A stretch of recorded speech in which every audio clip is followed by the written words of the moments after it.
Ladies and gentlemen, welcome to the Clown Gaming semifinals matchup between Clown Gaming Gotham and Imperial Gaming I. Hello, my name is Kills. I am joined here with Easton. How are you doing today? I'm doing great. How about you? I am doing well. We are looking at our picks and bans for this matchup already. This draft's going fast. We already have a Zach Heckram Wukong ban from the side of Imperial Gaming.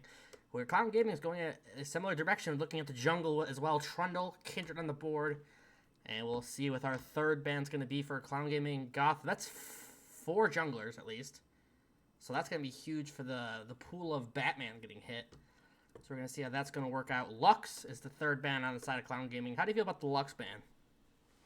Um, I'm not sure how I feel about it because I don't think their mid laner plays it very much, and that means it's more aimed towards support. And I was about to mention this. I feel like there are some other playmaking supports that are enchanters that Rin would favor more, especially one that can be flexed to mid lane, which is the Seraphine. Yeah, absolutely. The Seraphine being picked up here. We are not sure that's going to go for Asher or Rin, but we will see how that goes. Clown Gaming is going to pick up a Zaya. This is Induced Classic. This is his absolute favorite champion, is Zaya. Tries to teach me a thing or two. Maybe I'll learn, maybe I won't, but this champion's super strong when it wants to be and can counter a lot of the stronger picks that are in the meta right now. Especially with the lethality build that's gained a lot of popularity over the last few patches. It's very, very strong early, especially in lane. And it scales pretty okay into the mid game. 100%, and another jungler being picked up. The jungle pool is just getting dwindled and dwindled, but Batman is the one who's going to look at it first. That's going to be the Jarvan 4 for him. And I talked to Batman a couple days ago, and he said Jarvan is a terrible champion. He hates playing it. He thinks every single build is bad on him. But I told him, I'm like, hey, Batman, I'm telling you, Jarvan is the best champion in the game right now. Please, Doesn't please he pick say it that up. about Trundle too? I think he's just scared of that champion. I'll Ah, be honest with you. okay. And Well, there it is, the age-old counterpick to Jarvan, Poppy. and yeah, it's a counter pick, and that means Jarvan really has to make use of his early power in the game, especially pre 1.5 items. This might be a game in which, because we know the Jarvan's gonna have less power when we get to mid to late game with a Poppy on the opposing team. Maybe this is the support Jarvan build game that Batman was is gonna have to go into. Do you know what build I'm referring to? The support Jarvan, is this the is this like the support with the The Knight's Vow yeah, the Knight's Vow build? That's very possible. I will say or Senna. Redemption? Usually you go both of those. Senna being picked up here for the side of IG. Once again, it could be a flex for either support, ADC, fasting, or farming. Oh, Who knows? I But I have seen them do this before. It is the Seraphine Senna bot lane, and it was farming Seraphine the last time we saw it. Interesting Aatrox pickup from Gotham. I understand the logic behind taking the top lane pick and then just banning two top counters here, but I I fail to see how Aatrox is currently fitting the comp that they're trying to build with the Zaya Jarvan. I yeah, also don't know how much power the Aatrox is going to have against what IG has already drafted.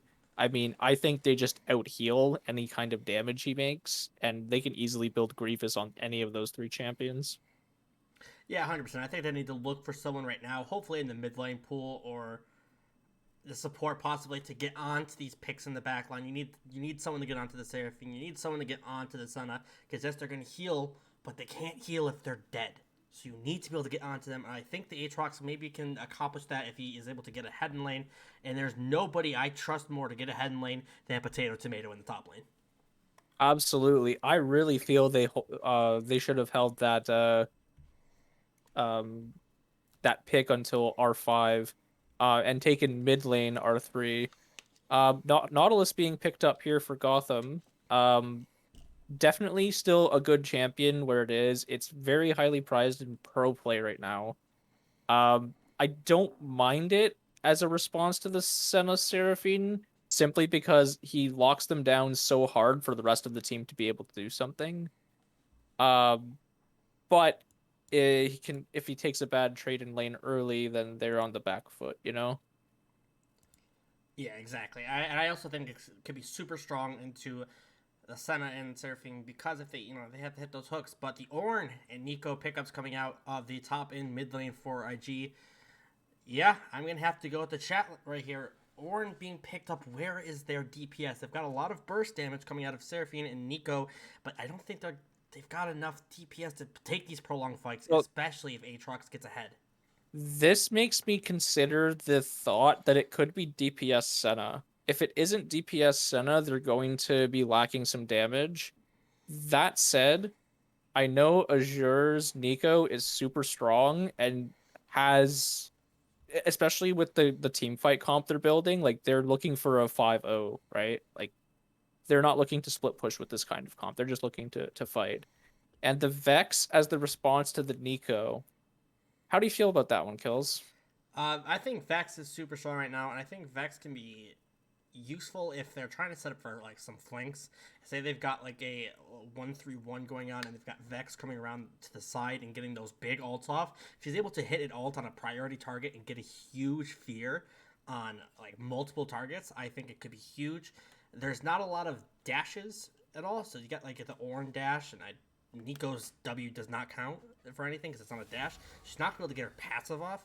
But for the most part, I think she should be able to get a lot of damage on these three squishy champions they have. So if she's able to blow them up, then I think it's going to be a super strong pick. I do question the lack of DPS on Gotham's side though here, especially the way they've drafted with Seraphine, Senna plus an Ornn. I think if Ornn gets to 3 items with that kind of setup, they may not be able to kill him unless Induced goes the crit Zaya build rather than the lethality build, which is the higher win rate build, I, right? I got a spoiler warning for you. Mm-hmm. Induce does not go in the crit Zaya build. It's just not happening. This man has played probably 100 Zaya games, and he's played 100 lethality Zaya games. He's not going crit Zaya. Okay. In that case, my thought on the game is they basically have to win in the first 15 to 20 minutes, or at least get far enough ahead where they can steamroll. I think they don't have much of a late game with the comp they have. They're gonna struggle to kill Ornn. The unless in late game they're able to make picks on like Seraphine, Senna, or Nico, um, they're going to struggle in team fighting, and I think that's what their comp was going for in the first place. Um, I do favor IG's comp at this point. How do you feel? Yeah, absolutely. I think IG's comp. I think they've got more of an ease, like a simplicity to it. They know what they're going to want to do. They want to kind of engage with these Ornn ults and these Seraphine ults to be able to get a big wombo combo with them. And if they're able to do that, they're going to easily win these team fights out. But that's not to say Clown Gaming does not have opportunities there. That Jarvan is always able to make plays. Nautilus is going to be there to Mm-hmm. make plays. So if they're able to get some of these like good picks off, I am super confident they'll be able to make something happen with this. Plus, they're on some like champions that they're good at. Zaya, induced Zaya, Mm-hmm. Aatrox for Potato Tomato. These are all picks that are like well known for them. Mm-hmm. They do have to look for flanks though, and that's their opportunity here at mid game fighting is they have to find the flanks because IG is going to look at either flanking with Nico or they're going to look at playing front to back with the way their comp's built with double front line and have the double front line CC the team for Nico ult, right? It they their way to get win team fights is going to be flanking. And I'm not sure which one of their members is going to be the best at doing that, but we'll have to see once we get into game. 100%. And I got one last question for you before we go to break while we load into the spectator delay. What lanes do we want to see each team prioritize to try and get their leads ahead? Like, where should they start their focus from game one, from minute one? Well, I would expect IG to favor bot lane. I think Ornn's priority in this game is to farm what he can and just get an experience. And I would expect from the way that I've seen Azure play to give up mid lane to get bot lane ahead. In terms of Gotham, I think they have I think they have better 2v2 mid. Um, and I think they have opportunity bot lane as well. Um, but I guess we'll have to see how the pathing works out. I would want to see Batman on Gotham's side definitely pathing towards bot side and deciding whether mid or bot has the better gank priority early. Yeah, I 100% agree with you. And with that, we are going to take it into our 3 minute spectator delay, possibly a little bit more. Just bear with us here as we are going to get right into, as soon as possible, the Clown Gaming versus Imperial Gaming matchup for semifinals of Runeterra Academy. Don't go anywhere. We'll be right back.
Ladies and gentlemen, welcome to Summoner's Rift for our semifinals matchup between Clown Gaming, Gotham, and Imperial Gaming. We are on to the Rift. I'm excited to see what our strategies are going to be like for this first game. It looks like Red Side is going to set up for possible invade with Nautilus here. Looks like they had a little bit of indecision on which route they were going to go. Looks like they're going through bot lane. Aatrox is falling a little behind here. And blue has already warded the bush, so they actually see this coming. Yes, they do. So it looks like nothing should happen here. Let's hope they don't waste too much time, though. Okay, the Senate's going to give away that they already know. And they should just back off.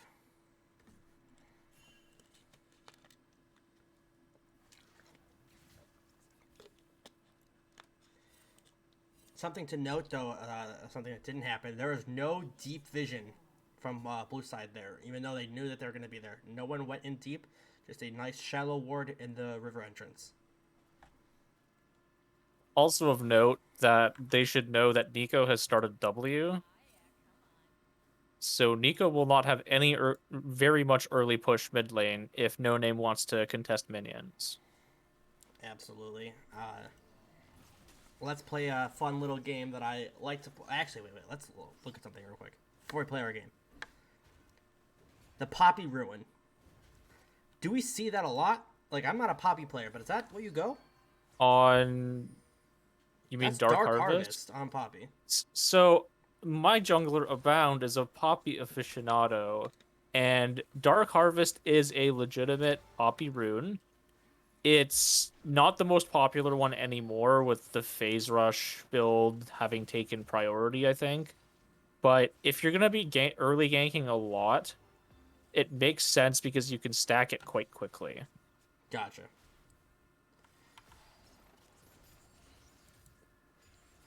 Also to note, Ornn went Spellbook into this lane. I would have actually expected him to have taken Grasp. Yes, I agree. Because I'm early trading on the top side. Aatrox trying to get some poke off, but nothing much is going to be happening. You're both going to be able to back off. Let's go play the game like I tried talking about. Where do we think First Blood is going to happen? Bot lane. Bot lane for sure. You think it's going to be the Poppy gang that's going to set up a First Blood? I think it definitely can, yeah. Just depends on if they expect it or not. And they should know that Poppy started topside. This is true. We should also know that we see I'm coming ping. Oh, we do see the Poppy going into the bot lane. The stun's going to root up Induce. He's going to be able to get away. No. That flash stun was not enough. Enough poke is going to go down here. He's going to fall. He's not going to fall. He's going to flash away. Nice flash from Induce. Potato's going to go back in. The hook's going to hit onto Senna. Senna's not going to be able to take enough damage. Burial comes out. First blood from Potato. Good job on that hook into the tower. Wow. Really unfortunate for IG here. Getting multiple members at 200 health or less and losing a kill to tower, really. Yeah, that well was played by Clown Gaming. It was a good play by Clown Gaming. I thought that, I thought Potato was pulling a little bit of a classic Potato, going a little too deep in there, but no, he was able to get him into tower and do enough damage to finish him off. Good job by him. Looking at the top side, we see the Jarvan is invading. He got a camp or two most likely. Poppy is mid, though. Flash is going to have to come out from Vex, but here comes the Jarvan re-engage. Flag and Drag goes out. Nothing is going to hit of it as Nico is able to W away. Fear comes out into Poppy, but nothing comes of it as she's just able to walk away. Do we know if Poppy got the Dark Harvest stack off of anything? I could always check. She has no Dark Harvest stacks. So even more unfortunate having gotten 2 members bot lane low and not getting a Dark Harvest stack, and getting No Name close to the range of the Dark Harvest stack and not getting it. Yeah, anything that it all becomes a little bit more unfortunate the more you think about it, I will say. We're looking at the mid lane, just some nice poking down. Don't even is getting a little low on HP though. He's gonna have to sit there and take some of that damage from Nico. Top lane just seems like we're going to try and poke each other out, get as much damage off as possible, get your resets, and I don't think anything's going to happen until after the first back.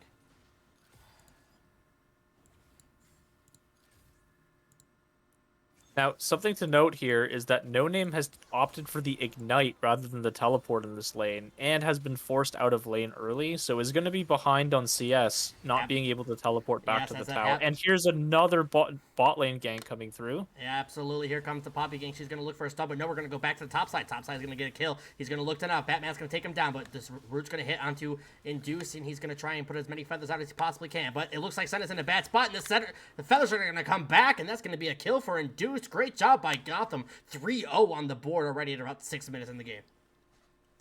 A really unfortunate bot lane fight again here. Again, getting both members relatively low, unable to get the wall slam with the Poppy, and then just Senna walking up too far into the lane and getting taken care of by the Gotham bot lane.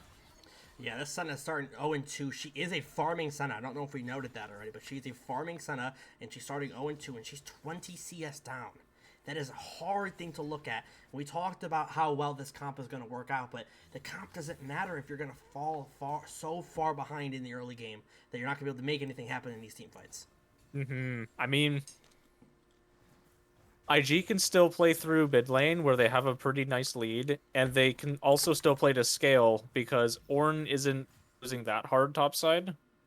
You would expect him to not be winning this lane anyway.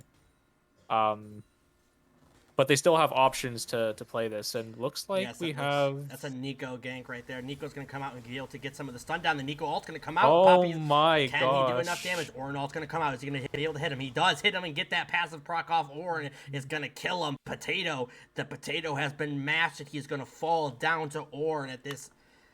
Good fight by good roam by Nico as well. Really well played by Azure there. I think it probably should have been known as soon as the Poppy started auto-attacking minions rather than using Q on them that it was the Nico. But still extremely well played by IG there to set up for the Nico ult, which is where most of her damage comes from, and being able to pick up this nice kill top side. 100%, and it looks like Gotham is going to try and look for some of this dragon. Poppy is topside. That is a fake Poppy. Do not get fooled. Poppy is going to be coming from the mid lane. Are they able to finish it off in time? It looks like, yes, they will. First dragon going over to Clown Gaming Gotham. That's going to be a nice one to set them up. Ocean will be after that one.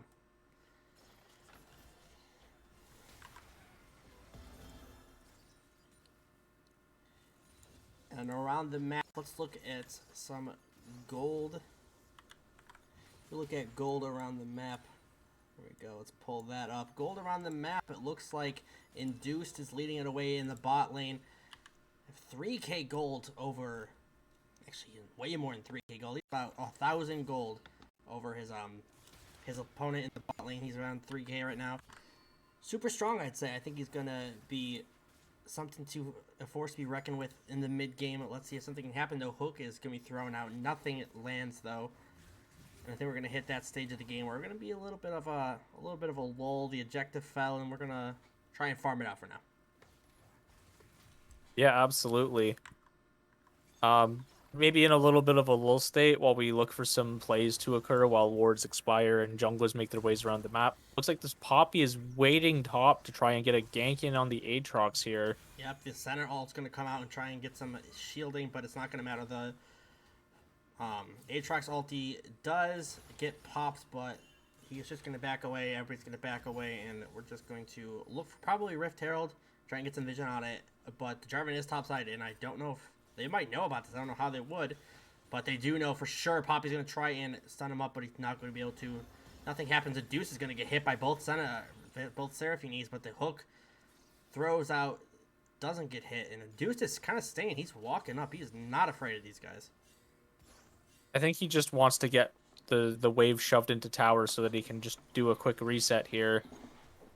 Looks like Nautilus might roam mid here as well. Oh, no, just a reset.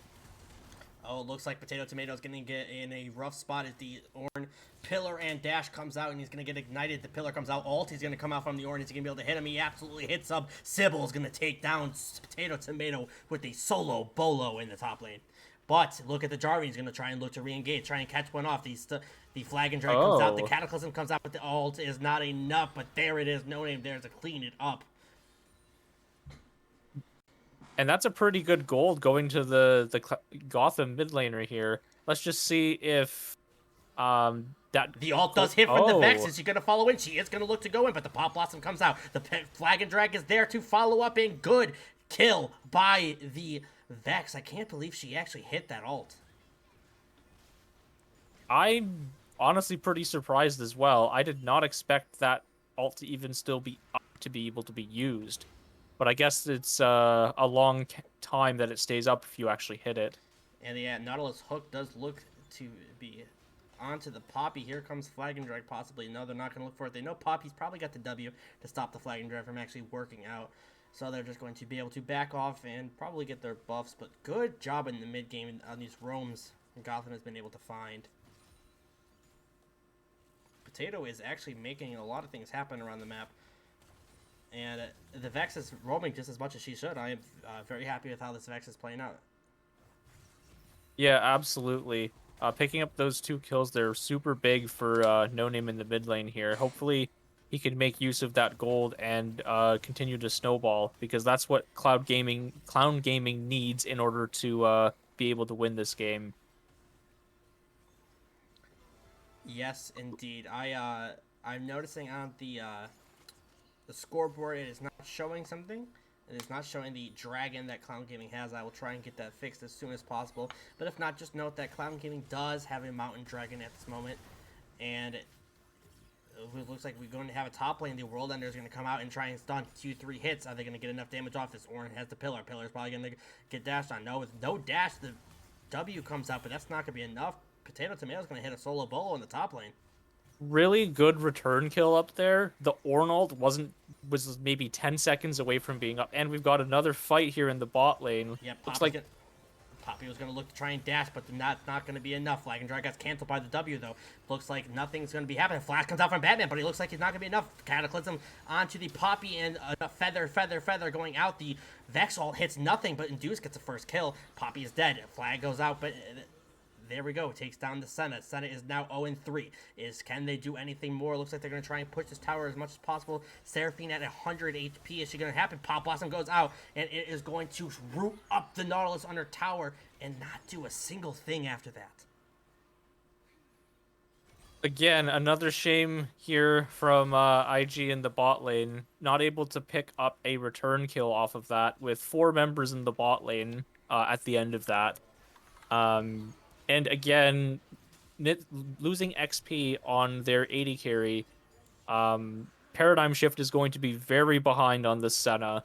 The lane that we wanted or expected IG to be playing through is the one that is not doing so well.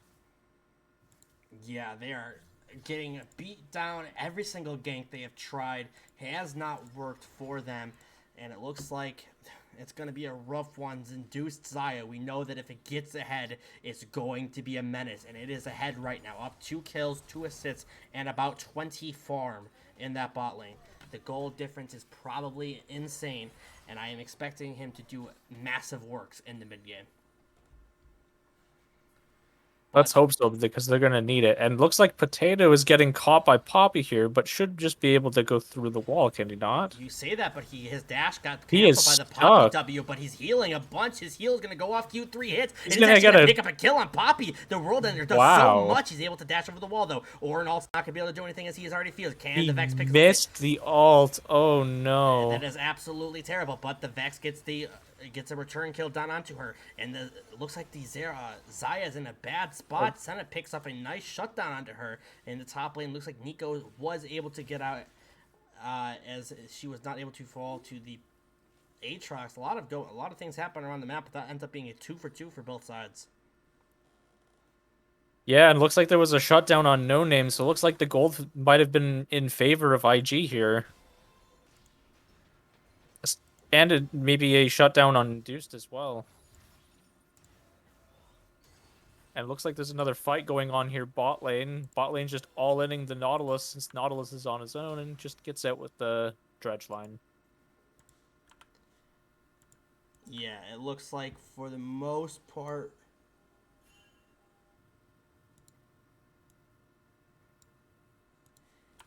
Sorry, we are just dealing with something but it should be fixed now. Yes, it looks like for the most part, the Nautilus does hit a flash ult, and he tries to do enough damage, but Seraphine ult is going to come down and fear them up. She's going to get hit with the double W, but the Dredge Line does come out and hit the Senna, and Feathers are going to go out. Feathers were called, and is not enough damage onto the Seraphine. She's going to die, but Induce hits the ult, defects all, it misses, and she's going to fall. Teleport coming in from the top side. Top side isn't going to be enough. Dredge Line comes out and is able to get him away. Pop Blossom is not going to root anyone up, but the W or the E does from the Nico. That is enough damage for her. That is going to be a 2-for-1 on the bot lane for the side of IG. That is a very good pickup for them. Yeah, absolutely. Put some gold on the Nico, and because Nico wants to make plays mid game like this, that'll help a lot. Looks like they're trying to bait Tomato up here in the top lane. Sybil very low.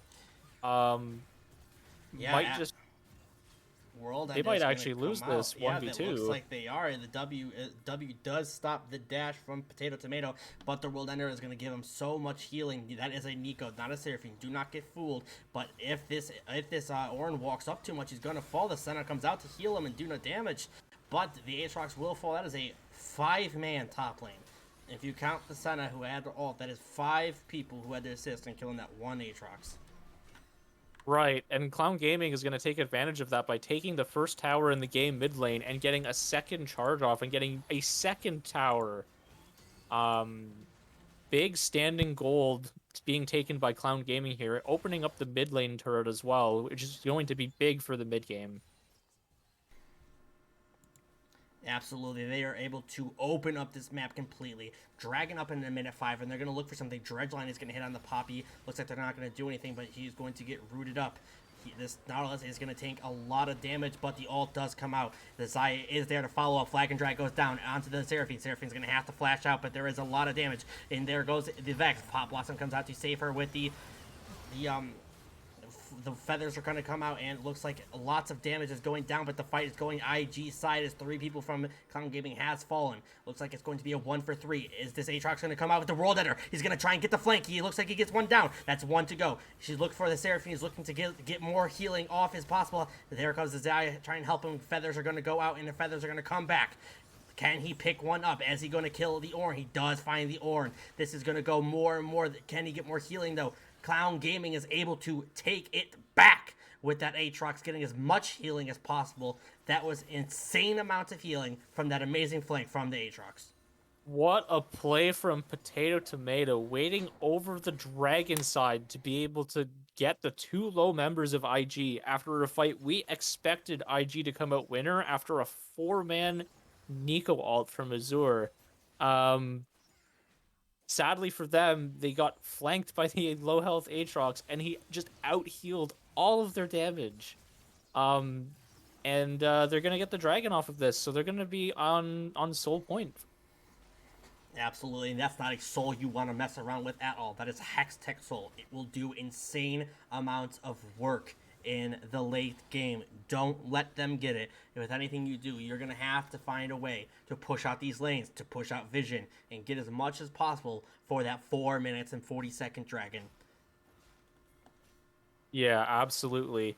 If you let them get this, they're going to be able to continue their mid-game stomp here, and your comp isn't going to get to late game where you want to be with the Senna Ornn.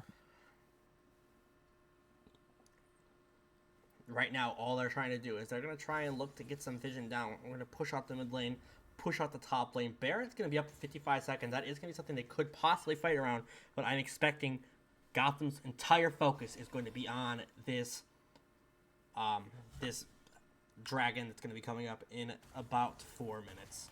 Let's take a look at the gold right now. Oh, like the scoreboard's actually bugged. I'll fix that for you guys. Looks like Riot Spectator client has been bugging with the scoreboard lately. That is not on our side. Don't forget that. Small indie company. But for the production side, let's look at the gold graph. It looks like it's a heavy Gotham favored. 3 people for Gotham on the top side. 8.2k gold for Induce is actually huge. And if even you can look at experience for each player, we got some nice level 13 already for the Aatrox, as he's trying to take some damage under tower, and he's healing up for all of it, it feels like.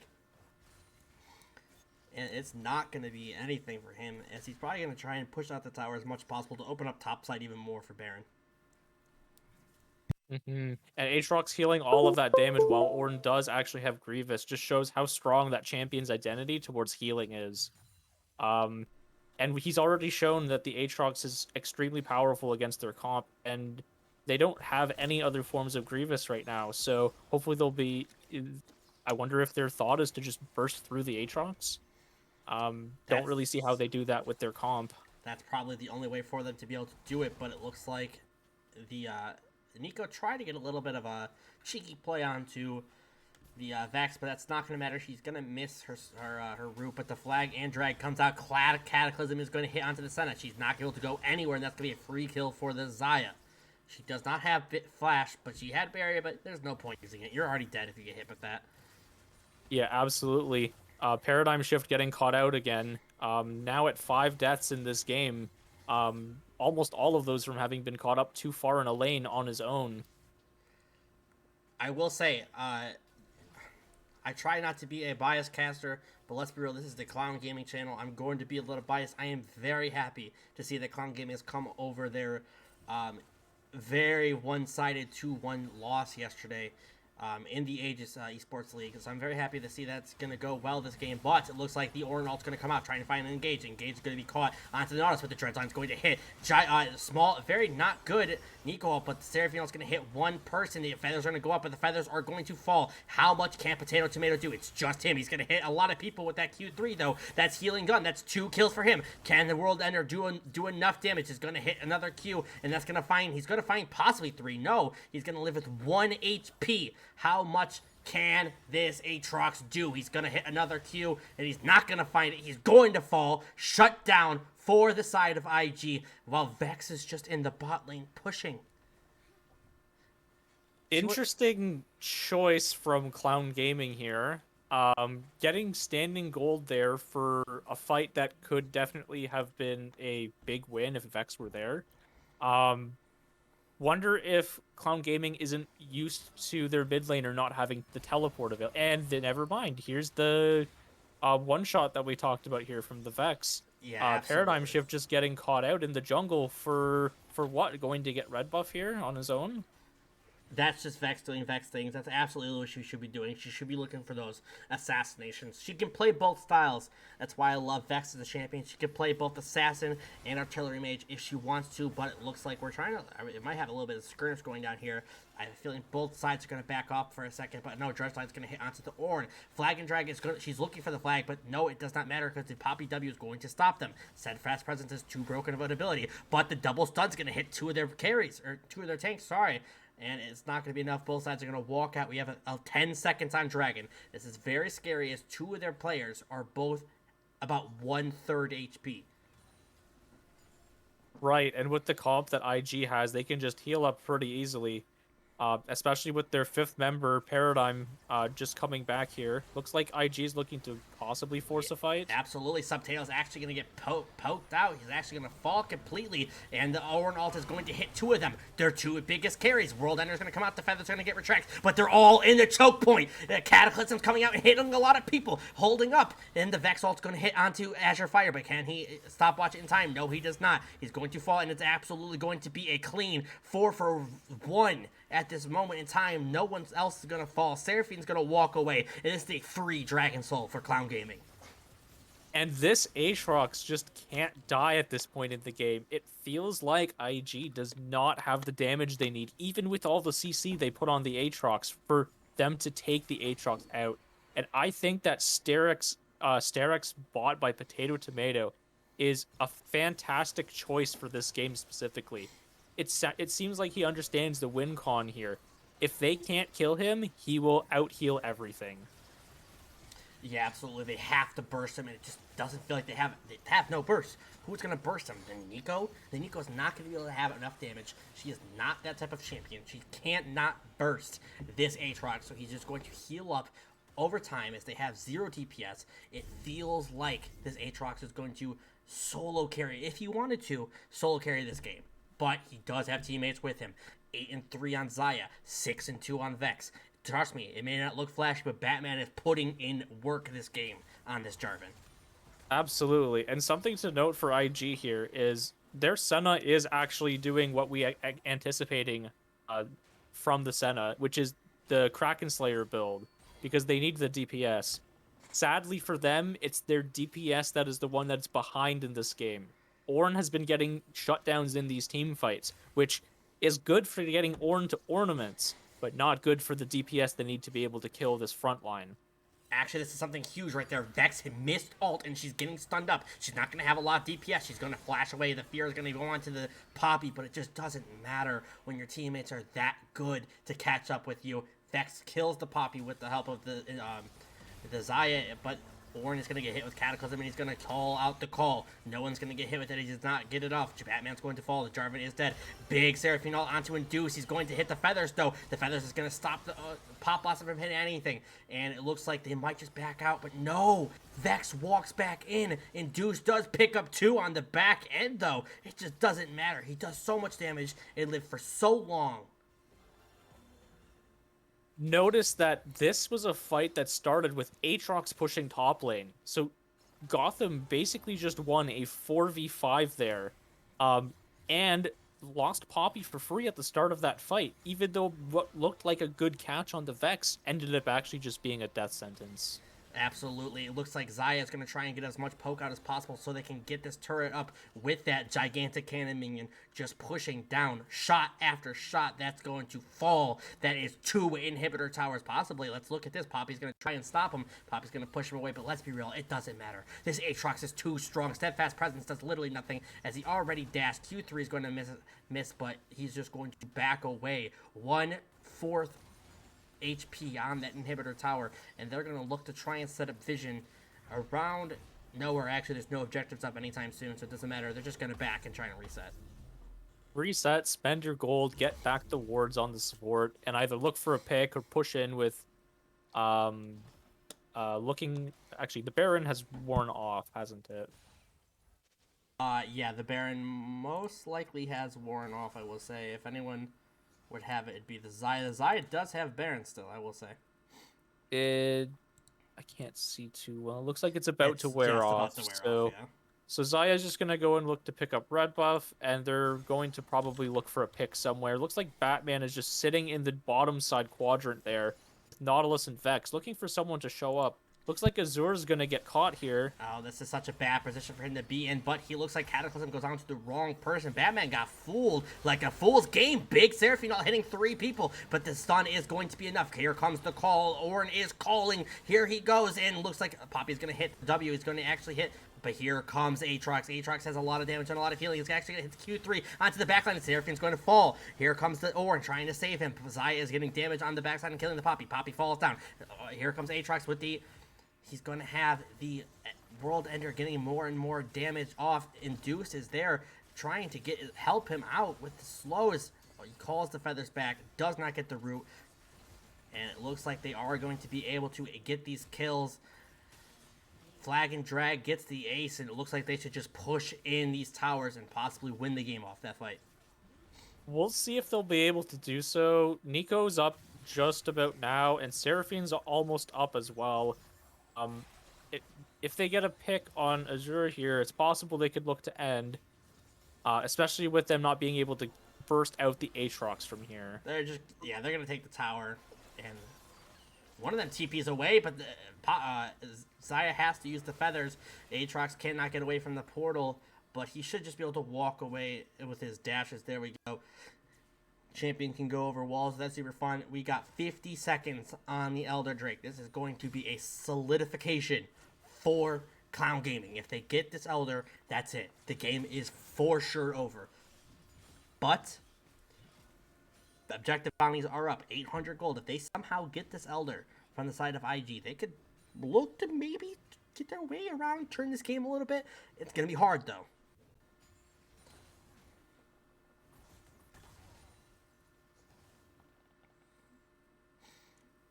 All right, let's look at the map right now. We've got, in terms of ornaments, we've got the Frostfire Gauntlets, whatever it's called. Don't care. Names are weird. On Ornn, and it looks like he did upgrade the Senna Kraken Slayer. That is a surprising one, as They are so far behind. Cataclysm's going to hit Rin, and it looks like Batman's a little too far in by himself. He's taking a lot of damage. The Center Alt's going to kill him. No Name's going to try and follow up and get much damage down as possible, but here comes the assassin Zaya. Zaya is now an assassin mage, but she's going to hit her ult and able to pick up one on the backside and save as much time as possible. But here comes Aatrox, World Ender Raid boss Aatrox, going to solo win the rest of this fight by himself. No Name doing as much damage as possible to help him, but it does not matter. They're going to try and push in this base and end this game as quickly as they possibly can now. 30 minutes. This game should be over. Absolutely. Let's see if they can finish this off here. Looks like Subtato is actually looking for Paradigm Shift, who is recalling near the opposing team's red buff. But that's probably not going to be enough.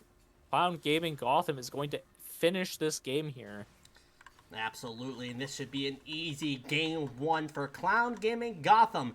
In the semifinals, they are up 1-0 in this best of 5.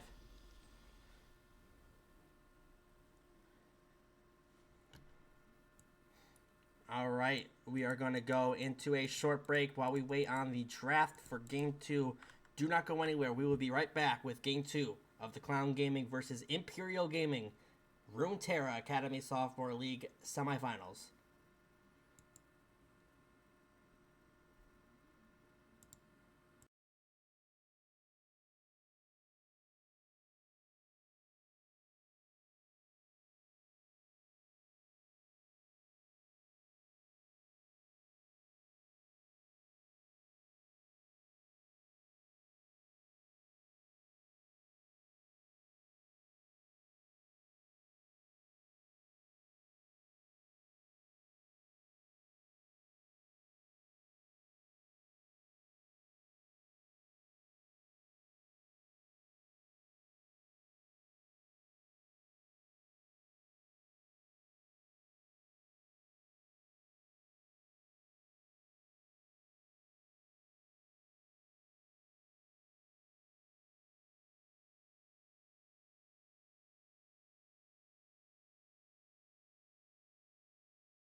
All right, looks like we're into draft already for Game 2 of Clown Gaming Gotham versus Imperial Gaming.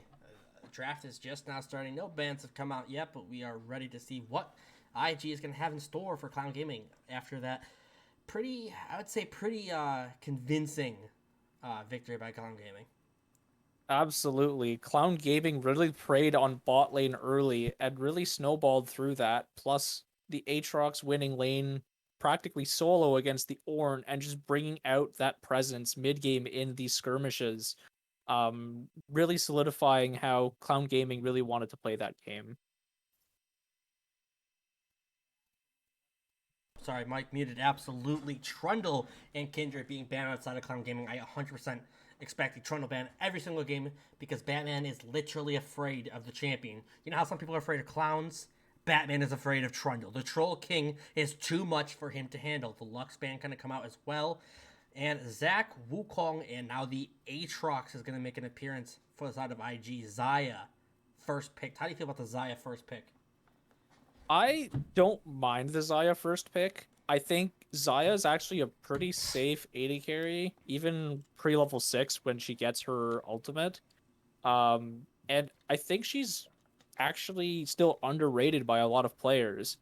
This is also an induced special. He's obviously shown that he's very good at this champion. And there weren't any AD carry bans, so if IG actually has a counter pick planned for this, let's see what they've got in mind. Well, obviously they think that the Seraphine is a good matchup, even though they kind of got dumpstered last game. The Seraphine is going to be picked up for IG, and I'm expecting it. Do we still think the Senna is going to pop up, or do we think it's just going to be a just keep the flex there and maybe look for a jungle pick possibly? I think they would be foolish to not keep the flex open for the Seraphine, knowing that Azura can probably pilot it mid lane. Even hide that it could be an AP carry Seraphine bottom rather than support for Rin this time around. And they just show the AD anyway. So it's either going to be Seraphine support or Seraphine mid here, and we've got an Ashe to fight the Zai in the bottom lane. How do you feel about that matchup, Kills? I think it's pretty even. They're both safe champions. Zaya excels in the fact that she can poke out longer ranged ADCs. She can poke out the Jinxes. That's why she's a big counter. She can kind of poke out the Caitlyn's. But the Ashe is not one of those champions. So you're not going to be using the Zaya feathers to like its biggest potential. So I think it's since they got like a middle ranged ADCs, it should be a pretty even matchup, fully based on skill. The Very Jarvan good. coming back for Batman. He said, "You know what? Maybe Jarvan doesn't suck, so he's gonna pick it up again." Alistar, a potato special. You know what they call that? They call it a baked potato because it's so good and it's so consistent. Lilia, this is kind of a weird comp outside of IG. Seraphine, Ashe, and Lilia. How are you feeling about this trio of picks they've got? So I think IG's draft is interesting in the sense that both Lilia and Seraphine can both be flexed from where they are. Seraphine in the mid into the mid lane or support, and Lilia into jungle and top lane. Even though Lilia hasn't been seen that much top lane recently, because there were some nerfs aimed at her a bunch of patches ago to take that win rate down. I still think it's viable in the top lane. So there could be some shenanigans going on here. But is the comp as it sits a little bit odd? Yes, I'm not really understanding where they're going with their direction here. More bans coming out here. Victor and Mordekaiser being banned out on IG's side. Cassiopeia and Dr. Mundo being banned out by Gotham. Yeah, I would say that I would say these bands make a little sense. I probably would have actually thrown I would have thrown a Camille band top lane because when I think of potato tomato, you know what I think of? I think of the greatest Camille player in gold. Quotation marks around gold, because let's be real. But he is so strong in this Camille, and honestly, it's a Malphite pick. I don't know the matchup that well, but that sounds pretty good to me.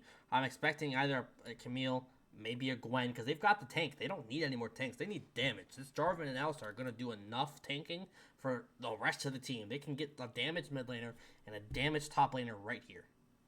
I think the Malphite pick's really interesting here. Normally on red side with a comp like this, you'd be looking to last pick your top laner to hide to give it a better matchup, right? But because they have so many flex options on that team, and IG's no stranger to just making up weird comps, they're just gonna put that wherever. And looks like Gotham is gonna respond with the Ornn this time around. and take that what IG had last time around, and the Ornn matchup into Malphite is basically unplayable for Malphite. So, and then the Ahri for No Name in the mid lane here. You know, I've got to say about this comp on the side of Clown Gaming Gotham. It says one thing. It says, "We are Clown Gaming Gotham. In Induced, we trust." They are putting all of their eggs in the Zaya basket. She is basically 90% of their damage. Yes, Ari's going to do some damage. It's pretty much of some upfront burst. But, oh, let's talk about this. I don't know where this area is going. This area could go mid. So this is probably Zeri mid, Malphite top, and Lilia jungle. I think Azure it has piloted the Zeri mid um in the past. I'm not sure what league it was, but I know I've seen a replay for it. I think I I don't really understand how it fits the comp unless they're just looking for more DPS and they think the Ash isn't going to be the DPS build. But I wouldn't think that Zeri has an easy time in mid lane against an Ahri. Yeah, I don't think so either. That's why I'm thinking it might be. Let's say this is a this could be a wild one. Think about this: Seraphine mid, Zeri Ash bot lane. That's gonna be some poke. They're gonna be able to poke them down and get some damage off. Zeri should have a pretty safe time unless she steps up too far to the Alistar.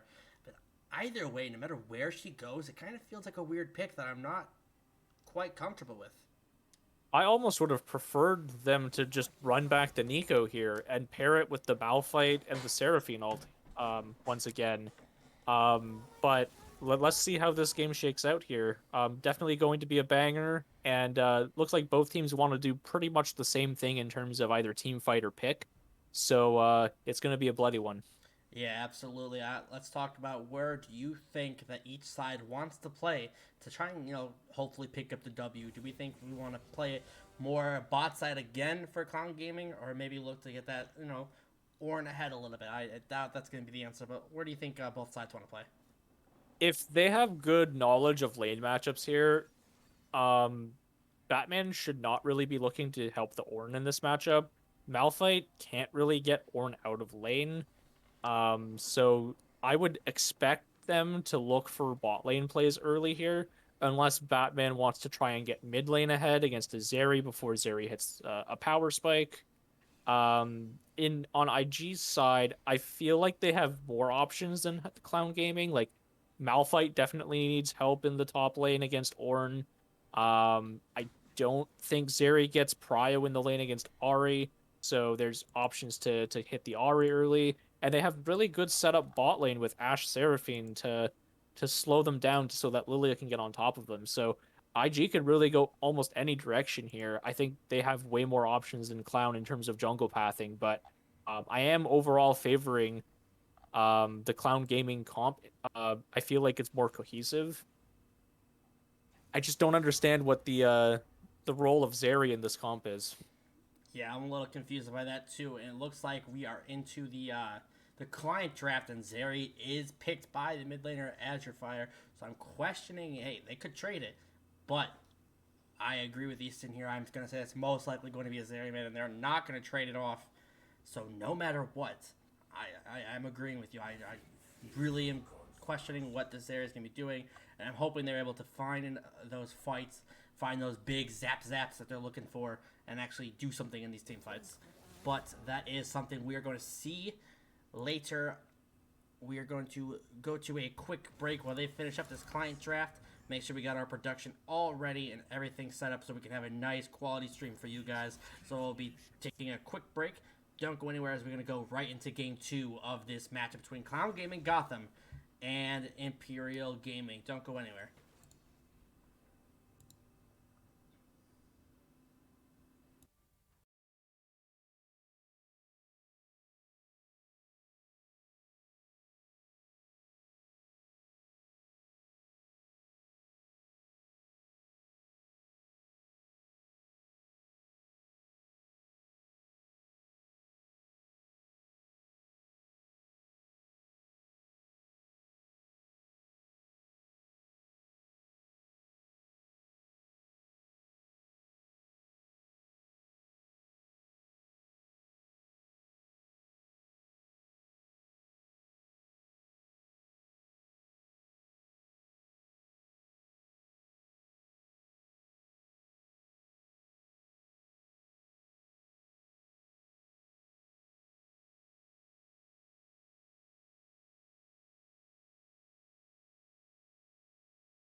Welcome, ladies and gentlemen, to Game 2 of Clown Gaming Gotham versus Imperial Gaming.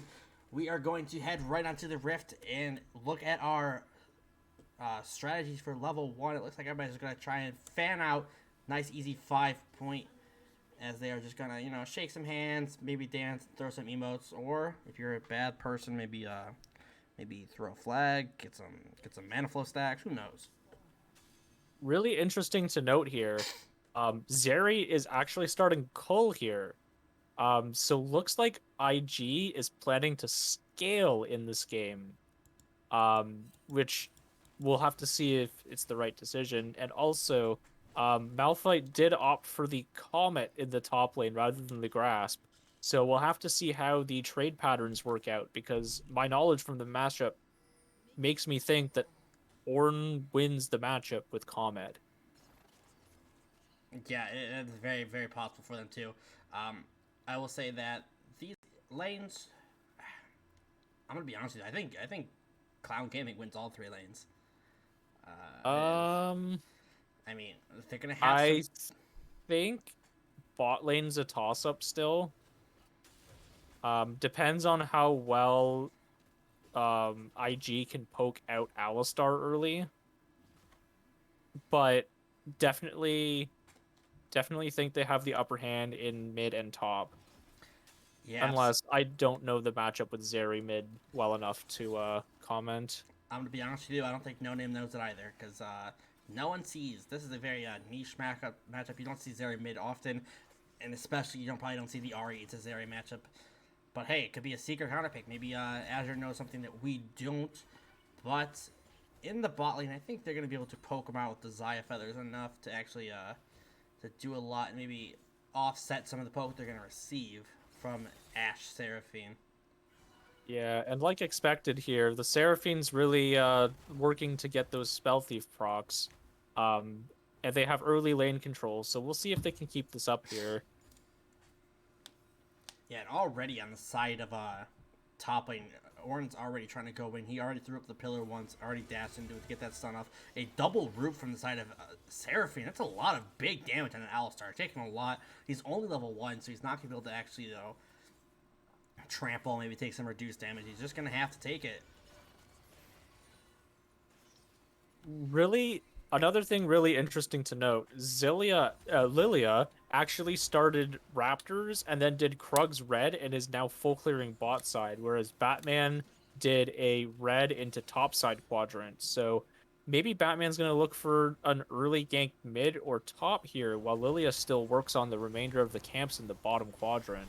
Very possible some damage is going out in the top lane, but it looks like they're both going to be able to just back off, try and get some poke off, both sides. Actually, Flag and Drag's going to come out. The flash is going to come from the Malphite. That's going to be a flash burn on the top side, and this Malphite's going to fall very behind from that, because now he's got no flash, and I think Potato could easily freeze on him and make him completely useless for the rest of this game.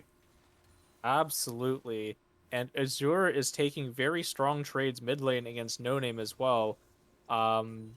And is up in CS by quite a bit this early. Both junglers are about mid-side too. Sorry to cut you off, but it looks like Jarvan was going to go in for a possible gank there, and it looks like we're looking at the top side instead, but here comes the Lilia. She's going to do some damage, and Jarvan's just going to easily EQ away. And they're just going to take their respective camps now. Top lane's going to poke battle. Who's going to do more? Is it going to be a shard of a mountain or a gigantic earth pillar? And it's not going to be the earth pillar, because guess what? He's going to miss the dash, but it doesn't matter. Potato Tomatoes 2, good solo bolo first blood for the side of Clown Gaming. And exactly how I expected this matchup to go, even with Ornn missing the E knock-up. The W Brittle proc was enough to kill the Malphite from there, and the Malphite had already used all the Corrupting Potion stacks from the Jarvan gank. So, really makes this lane hard for Malphite. Yeah, Malphite's going to have a rough time for the rest of this game. He's going to have to build tanky. I know we talked about some of this AP Malphite off air, but it's not going to matter. Here comes the flash Q. It's Ashe is going to have to flash away, but here comes the Flag and Dragon. He's going to be able to go onto the Ashe. Ashe is just going to try and slow some away, but it doesn't matter. Here comes the Lilia. Lilia's going to try and re-engage. The exhaust goes on into Batman, but Batman's just going to try and run away. The Alistar is going to knock away the Lilia, but that's a lot of damage. Seraphine does kill Jarvan, but Zaya is able to pick one up onto the Lilia, and they're going to try and get as much damage. Flash forward from the Zaya. Here comes Zeri. Zeri's back to re-engage. Zaya is going to fall. Seraphine's going to do possibly enough damage. Yes, she is. The passive is going to kill her, and they're going to walk away. Both sides. That's a 2 for 2, I think. Flash forward from Zeri. Big plays out of Azure Fire. Good job from that Zeri. That was huge damage onto the Alistar to finish him off. Makes that a 3 for 2 on the side of Imperial Gaming. Not to mention, they can also freeze this bot wave, so they're going to have experience advantage and tempo advantage with that having been done. Absolutely. That was an insane fight. I would not expect that at 5 minutes into the... Yeah, about 5 minutes into the game. Already lost lots of the wave from roaming. She's going to have to try and push it out. She's not going to get... She's going to have to try and get that wave into a good spot as she did not get a single kill or assist for her time down there. And I will say this. Unfortunately for IG, Seraphine did take 2 of those kills. And Seraphine's support tends to not build much damage, so hopefully the gold won't be wasted there. And looks like Potato's getting collapsed on here by Lilia, but gets out with an early flash. Yeah, that was a... preemptive flash. It could have been very devastating as Malphite is already 6. That ult and ult and Lilia damage could have been pretty deadly. And you are right. Let's talk about that real quick. As Seraphine did pick up 2 kills, and the side of Con Gaming Gotham, Zaya was able to get 2 of those kills. So that's going to be a lot better gold usage in my opinion. And Ashe starting out with Berserker's Boot or Greaves. Is that even the right usual? Oh, another solo bolo potentially. Here comes the Ornn call with the Malphite all just able to cancel it, but it doesn't even matter. It doesn't matter. He's too good. Raid boss Ornn, the mage, assassin, carry, tank, bot laner, top laner, jungler, support. It doesn't matter where he goes. Ornn is too strong of a champion at this level of the game. At least against Malphite, yes, I agree. Malphite's pretty weak at this stage, and Ornn had a lead, so I mean, almost solo bowled back from Sybil, getting the cancel on the Ornn ult, so he misses R2, but the Brittle, again, was just enough damage for Ornn to finish off that fight. Yeah, and once again, I'm noticing that my great scoreboard work is not working, so we're going to have to just go back to the League of Legends one. I will get that fixed. Maybe. We'll see. But we'll have some other nice features coming up for you guys. As actually one of those, let's look at the XP as we're gonna hit this around 6. Oh god, please tell me it works. All right, I guess it doesn't. Who cares? Who cares about XP? It doesn't matter as we're gonna look for a top fight in the top lane between Malphite and this Ornn. Ornn is already 2 levels up on this Malphite, level 8 to just a level 6 on the side of the Malphite. And Potato Tomato can look to freeze this here as well, furthering the lead, and Malphite is actually recalling. That's the first dragon, taken by IG here. What is Clown Gaming going to do in response? Yeah, it looks like it's not going to be able to do much. Looks like Jarvan is on top side looking at that Herald. Already going to try and walk over, but they're getting possibly spotted with the Lilias on the top side. They're going to figure out that, hey, both top lane and mid lane are gone. I wonder what they're doing. They're probably on the Herald, but I don't think anything's going to come of it. They should easily be able to take this. And we're looking at bot lane for some reason, because that might be the most important thing that's happening. Herald does look like it falls, and Jarvan picks it up.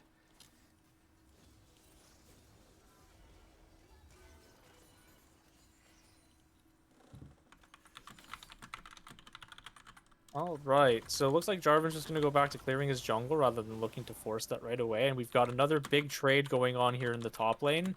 Potato Tomato absolutely destroying Sybil in this matchup. Sybil having a really rough time. And Lilia is back topside, so we'll see if they can... Is. Big sleep going down onto Potato Tomato. He's able to dash away, but the call is going to come out. Can the Ornn ult hit? The big Malphite ult is going to go on, but the flash and the Flag and Drag Cataclysm are going to go on to the Malphite. The Malphite should be able to fall for this. Potato Tomato is going to pick up the kill with his W, but flash away from... What? The flash from Jarvan, what is he doing? I'm not sure, but I'm gonna make a couple comments on what just happened there. So, not sure how many people noticed here, but Potato Tomato actually W'd the Lily asleep. So as far as I'm aware, it looked like he didn't actually get put to sleep. And after that, Sybil tried to stop R2 of the Ornn ult, and I think that was a huge mistake.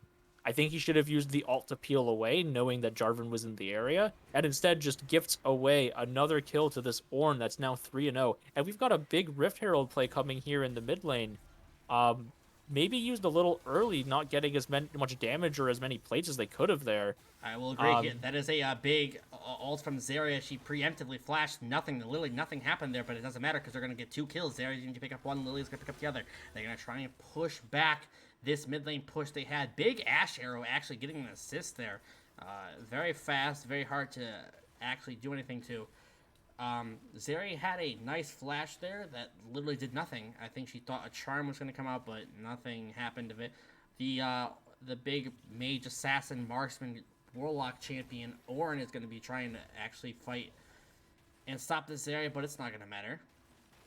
Notice Zeri's Cole is almost finished as well, and she's 0-2 right now. She is going to be quite strong. We'll have to see how they can make use of this little advantage they have mid lane, because that's where a lot of the lead that IG has built up is going to be. Almost 2k gold up. Azure is over No Name. Oh, not able to stop the back. We are going to actually take a quick look at this gold. The gold difference around the map. Top lane is up 1,000 gold, and mid lane gold difference is actually pretty huge. I never even noticed it. That's about, actually, there's got more important things. Feathers are going to come down onto the Ash. The Ash arrow is going to come out and actually hit and stun up the Xayah. Xayah's going to fall from the big, gigantic Seraphine ult. The Lily is going to try and do enough damage, but not enough is going to happen. Sleep is going to go out into the Jarvan. Jarvan's going to sit there and have to take this, and that's going to be a kill for Lilia. Lilia's going to try and hit more, and here comes the Ahri. Ahri is not going to actually be able to do anything, and that's going to be a 2-for-0 on the side of Imperial Gaming. Good job laying their CC and ultimates there.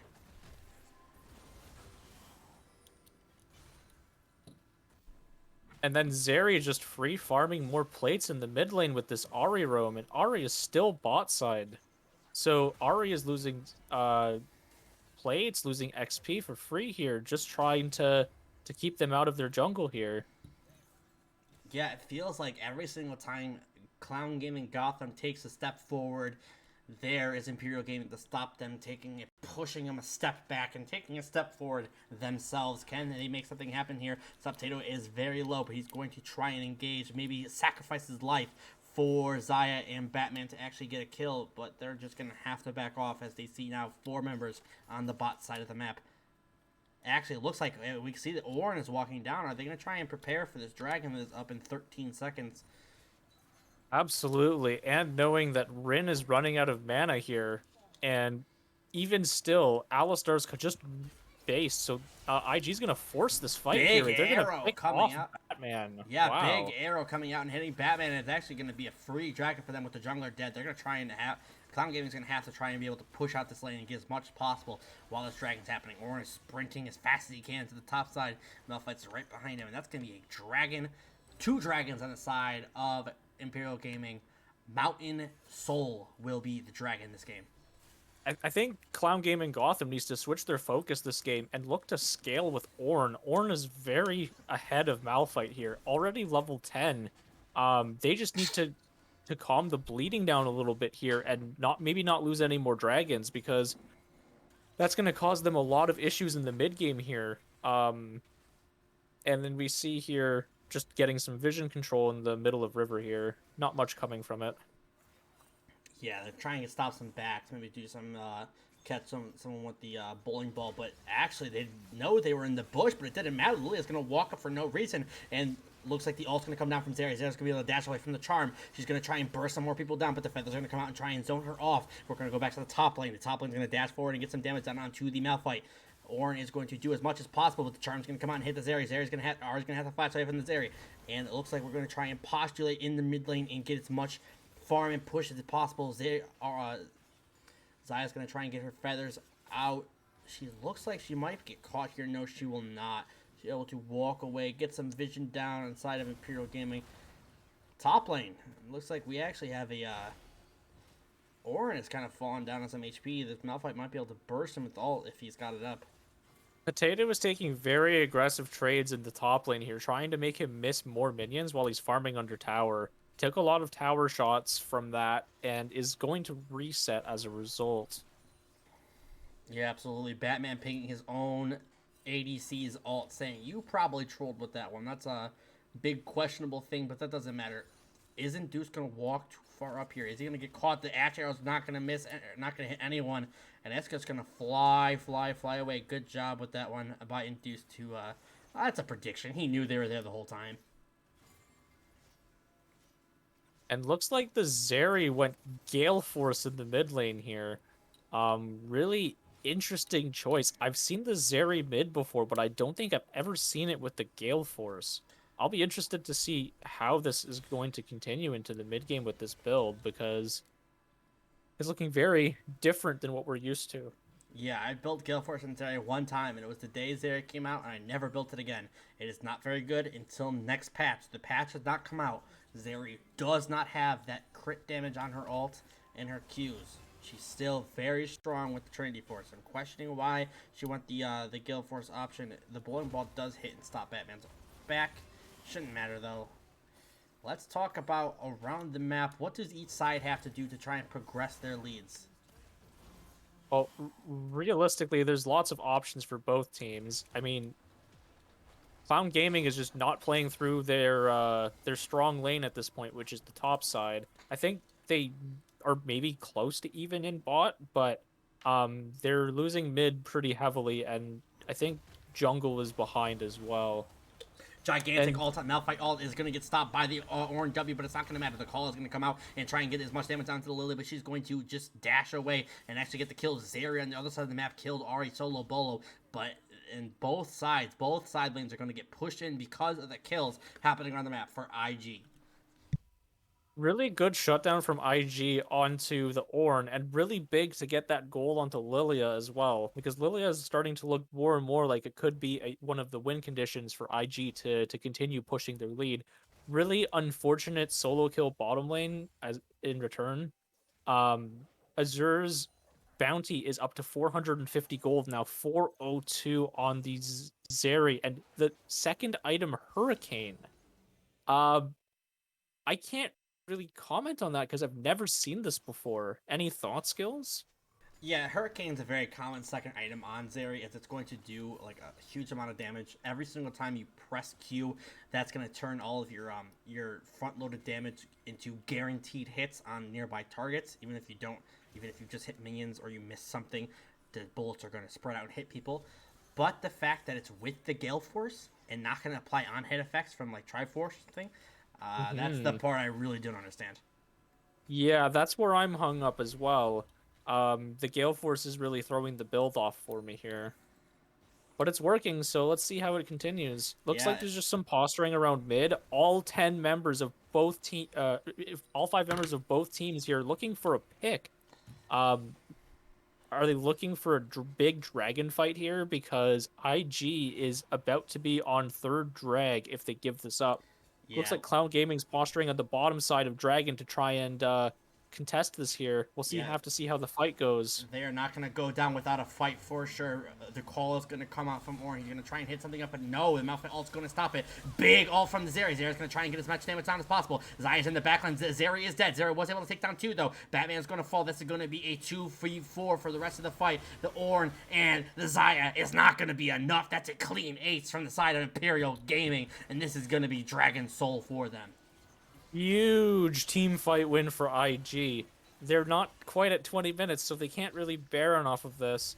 But the third dragon is going to be huge because now they're on soul point. They have a big lead and they can just play for the last dragon in order to win this game. Absolutely, this area was huge. Even though she was able to get taken out early on in the fight, she took 2 with her.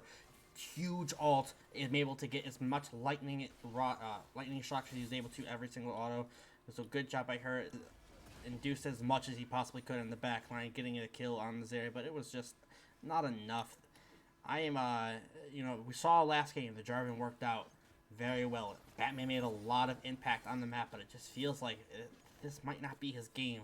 0-5-4 on the Jarvan. I haven't seen much of him this game. It feels like every time he tries to make something happen, Lilia is right there to stop him. It might be time for him to pivot to the support Jarvan build here. Maybe go Redemption second and try and keep his two carries alive with the extra heal. Because they're just not surviving fights right at this point. Too much damage is coming through and too much CC as well. And Azura is taking another solo fight down here bottom, and No Name is forced to flash out. Yeah, but that was as well as ult. That was such a good charm by him. He was able to just barely get the charm off, and actually, this is gonna be a tower and possibly a kill for Potato Tomato. I know Sybil is trying to clear the way as much as possible. Tower goes on the bot lane, tower goes on the top side for each one of them. So they're just gonna trade those fine and dandy. But yes, that Zeri did huge damage to Ahri in the matter of 0.5 seconds, it felt like. Really big objective bounty here taken by Clown Gaming to try and equalize the gold a little bit. While Zeri takes the bot lane turret as well. Looks like most of the members of IG are on the top side right now. I wonder if they're just stalling out until the next dragon. And it appears, is Ornn high enough level for first ornament yet? He already purchased his own. Yeah, gotcha. He just purchased the Forge Fire Crest for himself. That's level 13. Next level, he's going to be able to get his own off for everybody else. But yes, as you brought up, they are in... I will say, there is a very smart man who told me, this is the spot I want to be in. Bounty Boys is where I want to be. And that is induced himself. He says, I want those bounties. Give that gold to me. He already got the top tower and the mid tower. That's 500 gold spread out amongst the team. So hopefully they are able to collect these bounties as much as possible, get that gold, and get back into this game. Absolutely. And there's still bounties on IG's side, so if they take one bad fight, the gold can be equalized pretty quickly. Absolutely. We got Dragon in 2 minutes and 10 seconds. That is going to be Soul. That is going to be a huge fight that could possibly decide the game if IG is going to be able to get that or not. Looks like Jarvan might get stuck out, but no, the Ahri's going to go in and try and get something, but she's not able to. The Lily is going to get rooted up from the Zai. Oh, Batman is going to go in and try and get as much down as possible as he's not going to get anything. The call is going to come out. He's going to hit up the Zeri. No, the Ashe is going to get rooted down, but it's not going to matter. This fight is so split up on the side of Clown Gaming, and nothing is going to happen. That's a clean 4-0. Just Potato left, and they're going to make this a clean ace 5-4-0 on the side of Imperial Gaming. What an unfortunate play. No Name was looking for a play on the Ashe here, and Ashe just insta-ults him and makes that play a really broken fight where the ults from both Batman and Potato Tomato were not together, and it forced a lot of just crazy fights on sides, and just Clown Gaming wasn't able to take advantage of any of them. And there goes the Baron for IG here, so looks like they could really pressure here. Either just 5-man stack with the Malphite, Lilia, or maybe even just 4-1. See how they decide to play it out. Yeah, we all talked about this Zeri pick. How is it going to do? Is it going to be enough damage? And how does it feel in lane? And it just feels like it doesn't matter. She was able to get out of lane pretty unscathed. They took some good roams to the bot side, and this Zeri got ahead, and she is farming champions. And it looks like another catch here on Batman. Like, yeah, and they're going to continue going. Ornn's going to try and ult to try and keep them alive, but I think IG just isn't taking damage. Yeah, no damage going to come out. Feathers are going to come out and possibly get up a kill onto Ashe. But no, once again, this is going to be a deathless fight. Just the Ahri left, and it looks like, honestly, Zeri is hunting. The charm goes down, and it's not going to be enough Zeri. Good flash. Triple kill for Zeri. 5-4-0. This is going to be Dragon Soul. And honestly, this could be a very huge push into the game. End of the game. 100%. I really think it's going to be hard for Clown Gaming to recover from here. There's a 10k gold lead.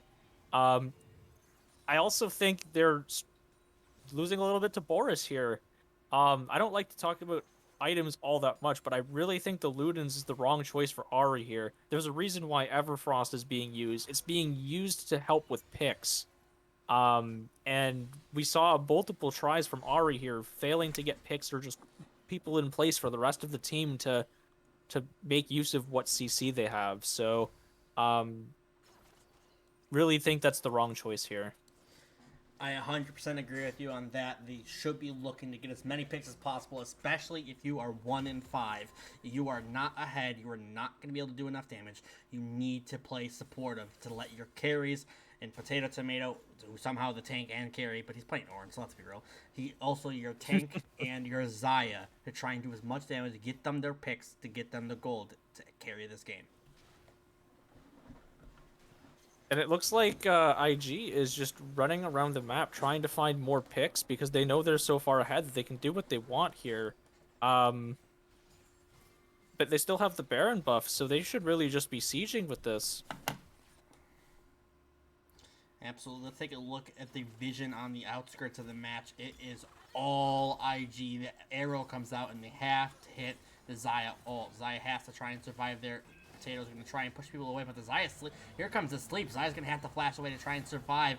Big Orin ult's going to hit 4 people, but it's not going to matter. Motherfucker's going to ult onto the Zaya. Zaya's going to hit with the Seraphine ult as well, and this is going to be just a huge fight. Another probably deathless fight. Zarya's going in and doing as much damage as possible, but she is taking the tower. But here comes the Orin. Orin's going to get a knock of people here. Zarya is going to fall for that, but it's not going to matter. That's going to be a 5 for 3. 5 for 2, my bad. 3 people left. Inhibitor is going to get pushed in, possibly more. Because they've got the Ashe, they've got the Lilia, and they've got Seraphine to try and push in and possibly end the game for IG. Yeah, it looks like they're gonna go for the end here, and there's still 15 seconds on the death timers, so they're probably going to make it.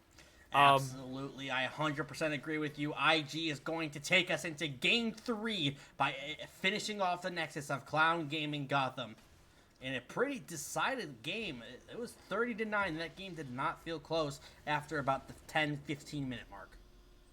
yeah, it's too bad the early play from Ornn on CCG's side, getting very far ahead of this Malphite didn't really matter. I guess that's what they mean by top diff, you know? Top lane no longer matters. Yeah, top diff doesn't matter. Malphite was able to make a lot of plays happen, but it was just too much for the side of Clown Gaming, as they're going to have to regroup and reassess in Game 3. So until we get to draft, we're going to go to a quick break while they set up for everything, and we'll be right back for Game 3 of Clown Gaming Gotham versus IG. Don't go anywhere.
And welcome back, Clown Gamers.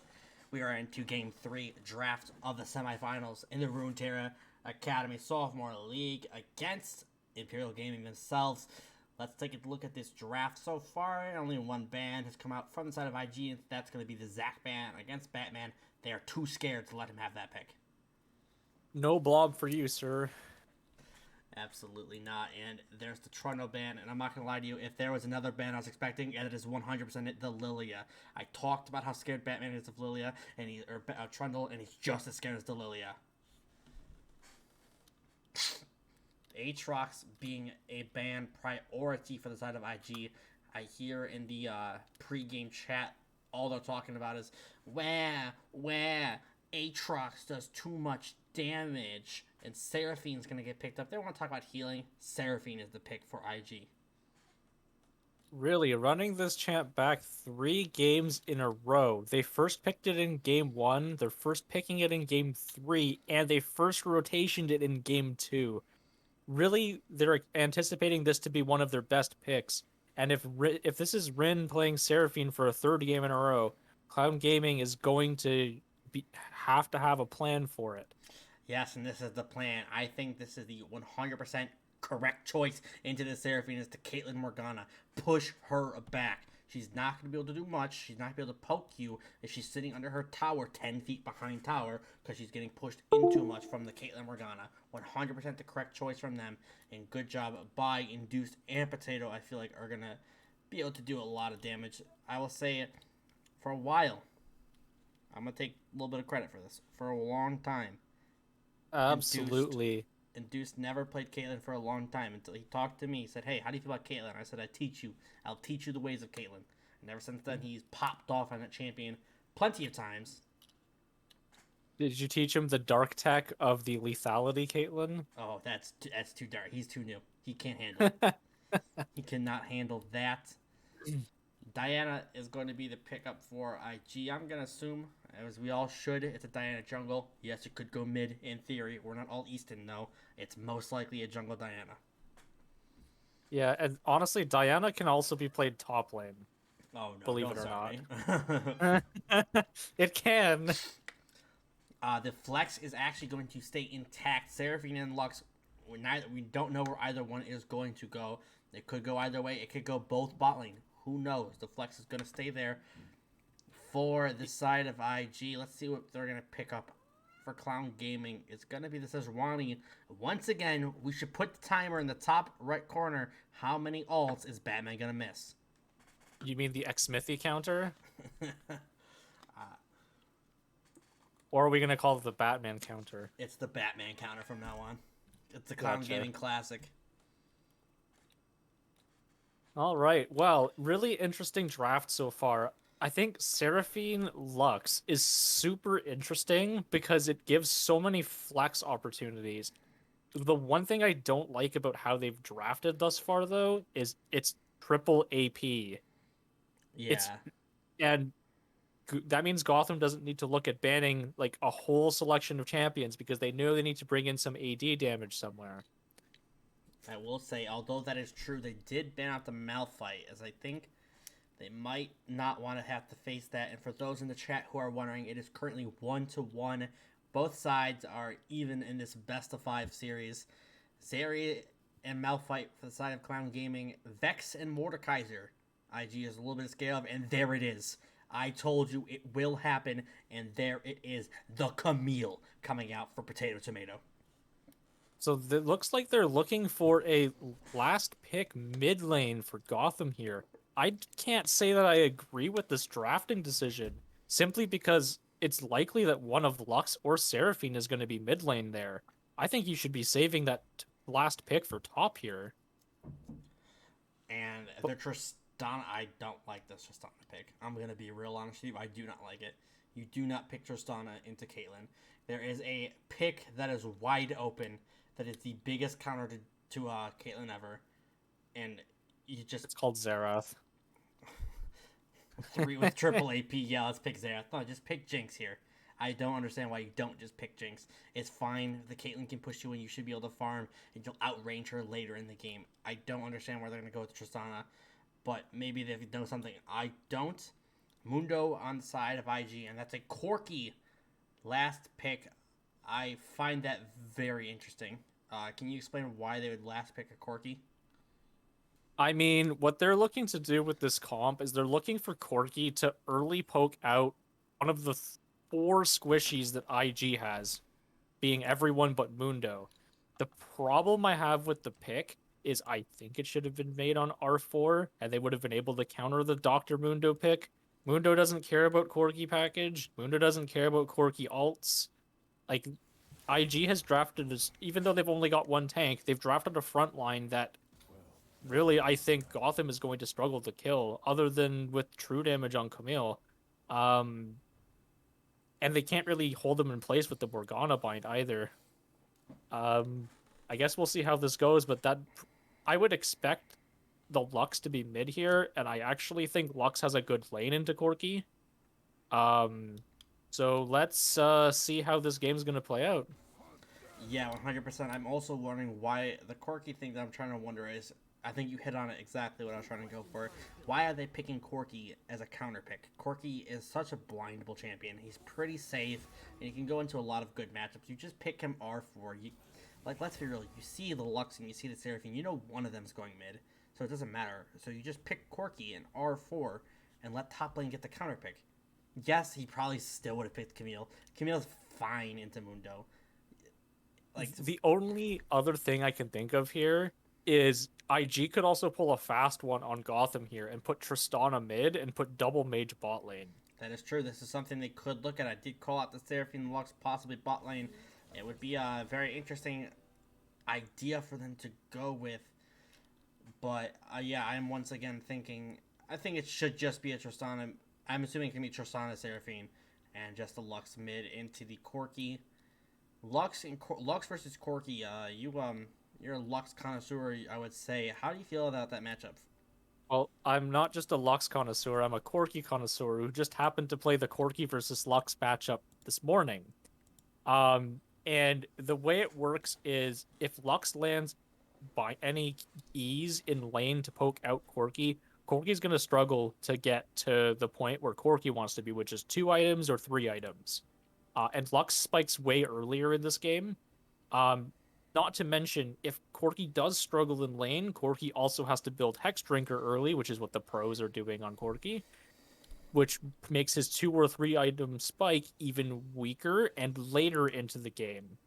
So, um, Lux definitely has an early edge in this matchup. If Corki gets any help early to get through the early poke and get a couple ganks to relieve some pressure, Corki can definitely get there. But Lux has a clear advantage in that kind of lane. Yeah, absolutely. I 100% agree. I think it's going to have to just basically be how well can you play the mini game of dodging skill shots. And I know there was a 5% chance of a possibility of switching things up, but it doesn't feel like it is. It looks like the mid laner did lock in the Lux. They could swap. It's very, very low chance. It's most likely going to be a Tristana Seraphine bot lane. Running it back 3 games in a row on that Seraphine support. Do you think Gotham is just not afraid of the Seraphine? Do you think the impact is just so low that they're like, okay, you could take it all 5 games. We don't care. We're going to figure out a way to punish you. It really sounds like they're just ignoring support altogether. I mean, there've been 0 bans to the support here, and it feels like they're kind of anticipating them to play enchanters, so they're trying to plan different comps around how the Seraphine can play. And it obviously worked in one of the 2 games, right? Like they saw Seraphine game one, they saw it game two and did better, and now it's game three, and it looks like they came with a counter pick in the Morgana, who I have to assume does well or better into Seraphine than some of the other picks. So will be interesting to see how Calm Gaming Gotham plays into this oddball team comp from IG here. Yeah, can IG survive in these fights? They're going to be able to do a lot of damage, but is there survivability there? Corki can just poke them out, and they aren't going to be able to fight at all. They're going to do a fun little bit of trading. Diana going mid, Seraphine going bot. Nothing's going to happen. I'm very confident that we're going to see the matchup we thought, but who knows? They are going to be trading. I'll keep you guys here until 20 seconds because, hey, who knows? It looks like they are possibly switching things up. but we will keep you here for 10 more seconds to see if these are the lane matchups we thought they are. They not trade in tournament draft until 1 second. You can trade till tournament draft, but tournament rules say you have to trade before 20 seconds. Is Okay, every so league I've been in, and it looks like we are past 20 seconds, and that looks like it's going to be a Tristana mid with a double mage bot lane against the Corki. Corki versus Tristana is going to be your matchup, and we are going to get all into that information after our spectator delay. So if you want to hear about Corki versus Tristana mid, then please stay tuned for our game 3 of Clown Gaming Gotham versus Imperial Gaming.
Welcome back, Clown Gamers, to Game 3. of Clown Gaming Gotham versus Imperial Gaming. We got Clown Gaming on the red side, Imperial Gaming on the blue side, and let's talk about all the shenanigans that happened once they picked their champions. We thought it was Lux mid Tristana Seraphine bot because that's what everybody would think, but they swapped it us on us. Azure Fire is going to be taking Tristana mid and double mage bot lane. Let's talk about this quirky Tristana matchup now. What do you feel? Who do you feel comes out the victor in this matchup if they play the lane the normal way? Well, Tristana has Hail of Blades and Ignite, so I would expect Tristana to be looking for very aggressive early trades.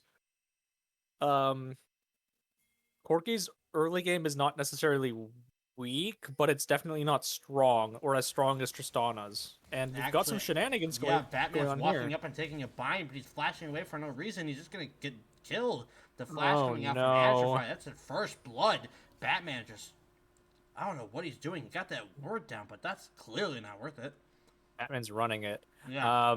So all this does with the game is you've basically given Tristana an extra, what was it, 300 or 400 gold to start with, and only giving up Flash. So Tristana doesn't need Flash to kill Corki. She still has the Ignite. She can still push level 2, hit level 2 first, and go just W in and automatically go after the Corki. Like, this is a rough person to give the gold to, especially considering how great the Zeri gameplay was last game. Yeah, absolutely. I will say the one thing about this though is that Tristana will be easier to catch. Zeri is impossible to catch as she just runs around in circles, but Tristana does not have that liberty. She just jumps once, and that's about it. Can they actually make something happen? Batman does lose a lot. He loses his flash for that, and they lose the mid lane flash. They could possibly look for a mid lane gank, but if she takes a level 2 she takes level 2 jump, then it's not really gonna matter because she'll be able to jump away. So it's pretty safe lane for her, I would say.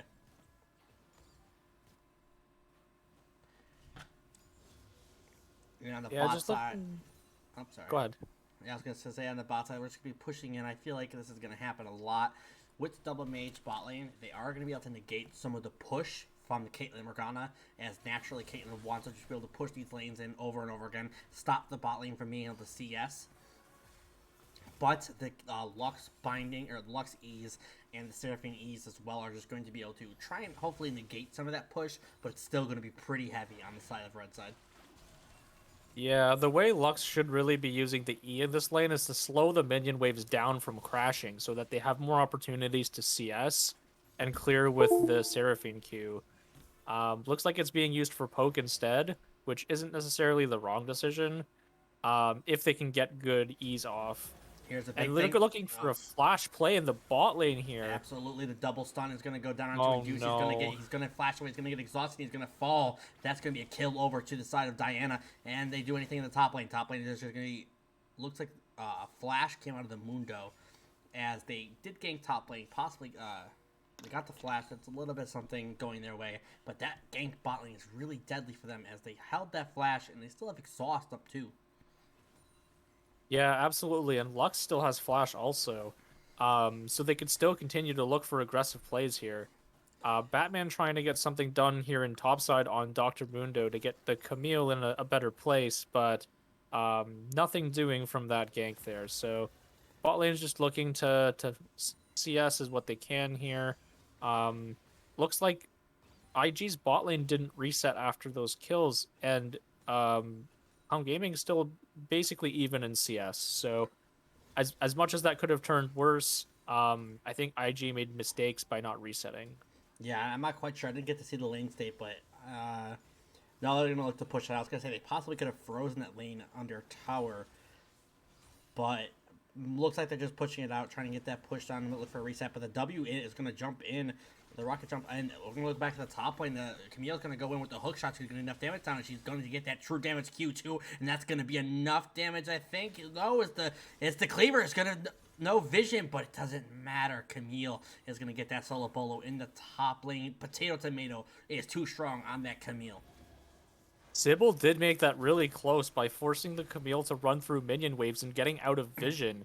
So waiting for his Doran shield to heal him up a little bit to see if he can survive but nothing doing here. Mundo going first item, Bramble Vest. Camille has her one item power spike already, being the Sheen. So should be interesting to see how aggressive Potato Tomato plays the remainder of this lane. I can already tell you the answer to that. It's going to be very aggressive, as we already see the hook shot going in. He's going to look to get some damage down, and look at that damage already. He is taking a lot of damage from the minions, but that Q2 basically takes him down to 1/4 HP. We told you, already aggressive, and we're going to look for a possible dive here in the top lane. They're going to push this tower in, and Potato, he's playing pretty greedy. He's going to stay here and try and catch this wave and not get dove. Interesting, because IG's just gonna dive him immediately with the Tristana, Yeah.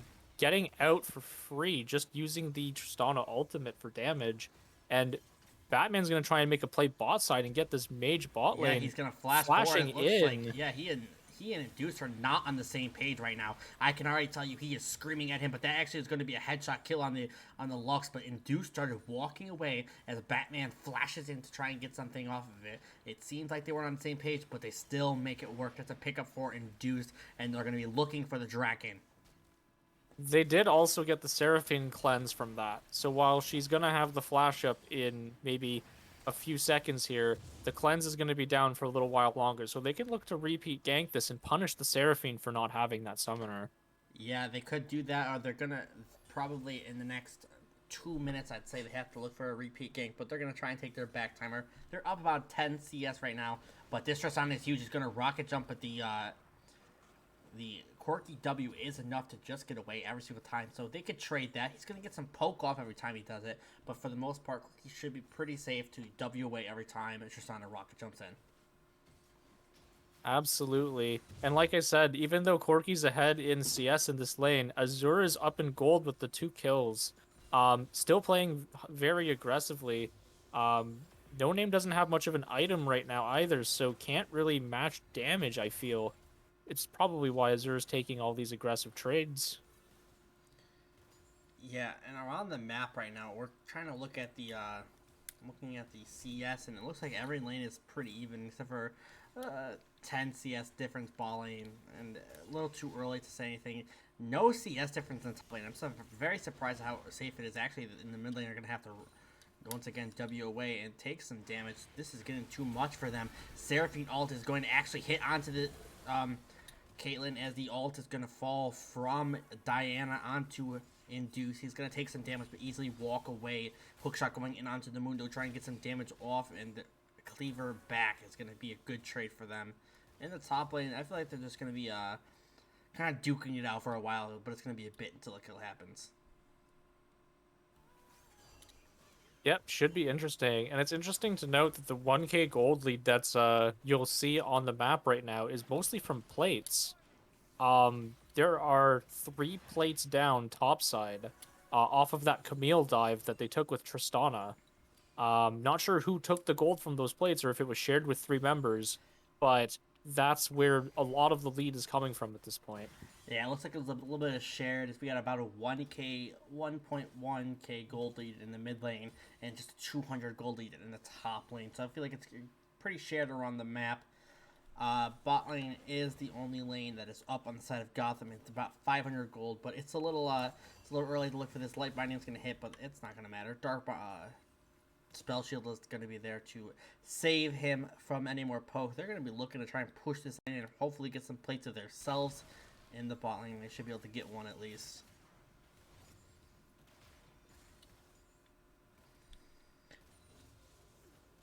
Yeah, Induced really trying to push the tempo they have down there, and Azure just taking some very aggressive trades in the mid lane here. Yeah, it feels like every time he's got it up on cooldown, he just W's forward, throws the bomb on him, gets an auto attack off, and that's as much as he can do as fast as possible until No Name is able to W away on the Quirky. I'm expecting, though, at one of these moments, he's going to jump in, or with the rocket jump in. Batman's going to be right there to help him. And they look for a gank topside. Hey, there's no wards down for Clown Gaming, as they never do. That's one. That is one. Everybody remember that. That is 1 for the Sejuani, missing the ultimate. Good job by Batman.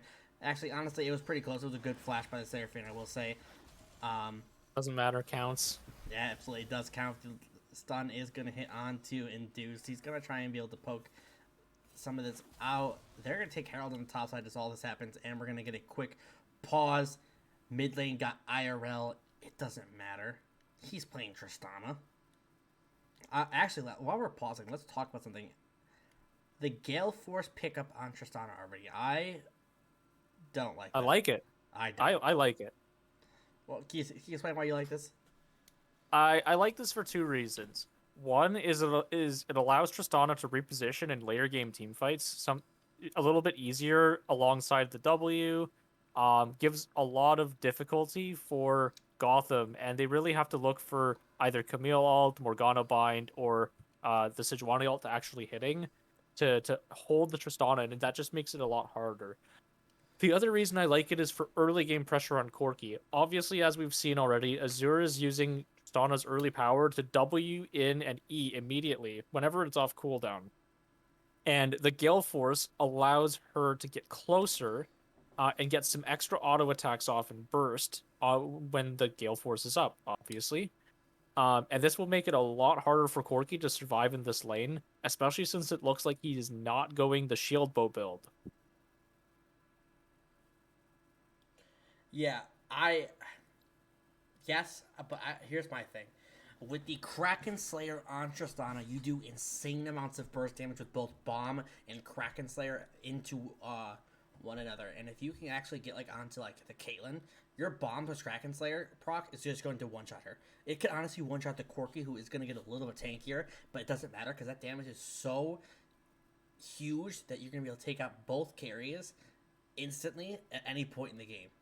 And I don't disagree that Kraken Slayer is a higher damage build. I mean, that's what Kraken Slayer is built for. But this is a higher burst build, which is what Tristana is looking for in this situation. She's looking to push the lead that she already has by getting the item with the most power with one item. Kraken Slayer is a great item, and for it to really shine with Tristana needs another attack speed item. This allows a little more burst for maybe getting that little bit extra just to get a kill kind of thing. And if I could also argue like Kraken Slayer would be better here if Gotham had a second tank. Like there's only one tank that Tristana has to break through here, Sejuani. So I am fine with the Gale Force here. let's see if that will be enough damage. I'm unsure of how long this pause is going to be. So until then, we're going to go to a quick break because I think this might be actually a multi-minute pause. We're going to go to a quick break as we wait for this, and we'll be right back with more of Clown Gaming versus IG.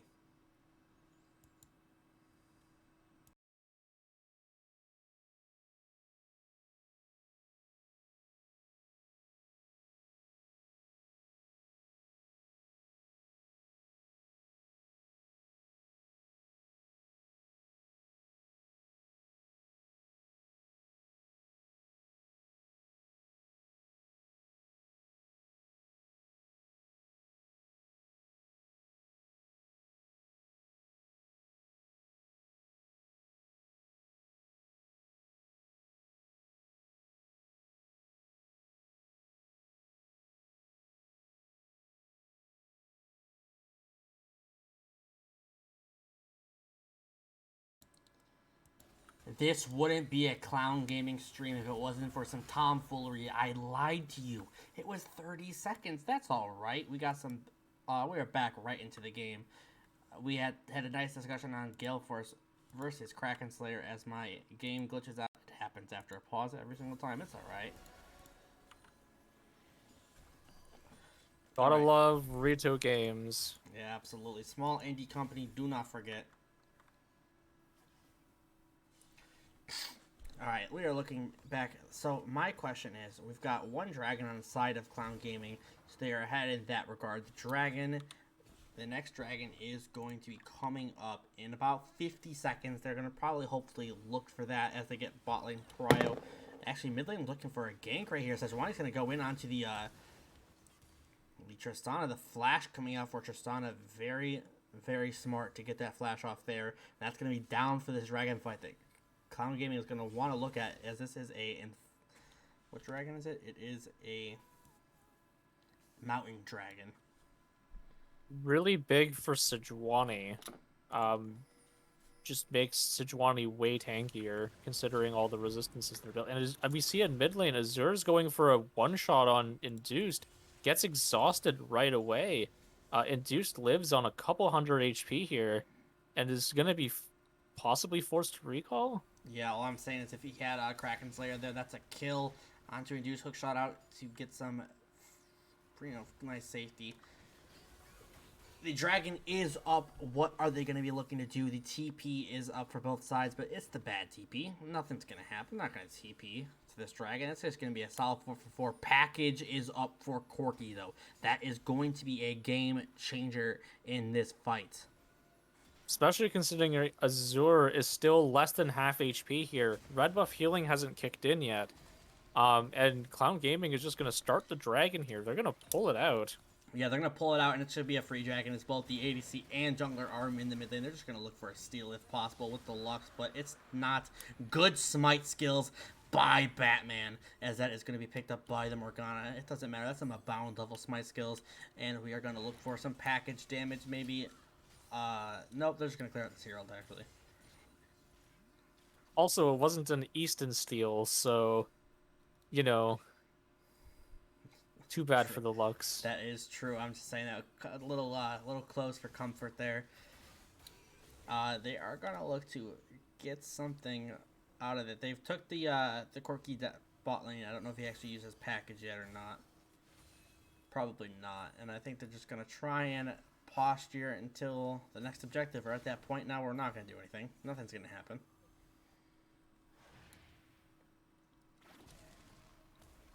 I think right now we're going to look for picks. Our picks going to happen. No big 5v5 fights are going to happen for the next 4 minutes. But who is going to get more picks? I would say, honestly, it might be the side of IG. They've got the burst from the Lux and Tristana. If they find anyone, yes, Morgana is there to get picks with them. But the big Diana ult coming out to catch Induce. Induce is going to take a lot of damage, and that bomb is going to kill him. It is most likely, yes, going to take him down, but in the top lane, Hookshot is going to follow him up. But Mundo is going to be able to flash away and most likely heal up all of his HP from his ultimate, because that champion is absolutely busted. Really greedy play from Clown there, not respecting the ability of Diana Tristana to just take out Induced in a very quick burst. Yeah. And they're going to get possibly mid-turret off of this, provided they continue to use Tristana's siege ability to... And there we go, first turret down.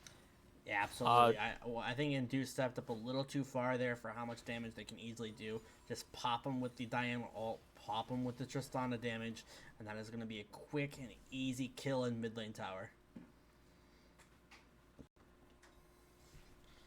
Okay, looks like they're swapping Induced into mid lane and sending Corki bottom to match Azur. Which means the laning phase is really over here, other than for top lane, which is just a fiesta.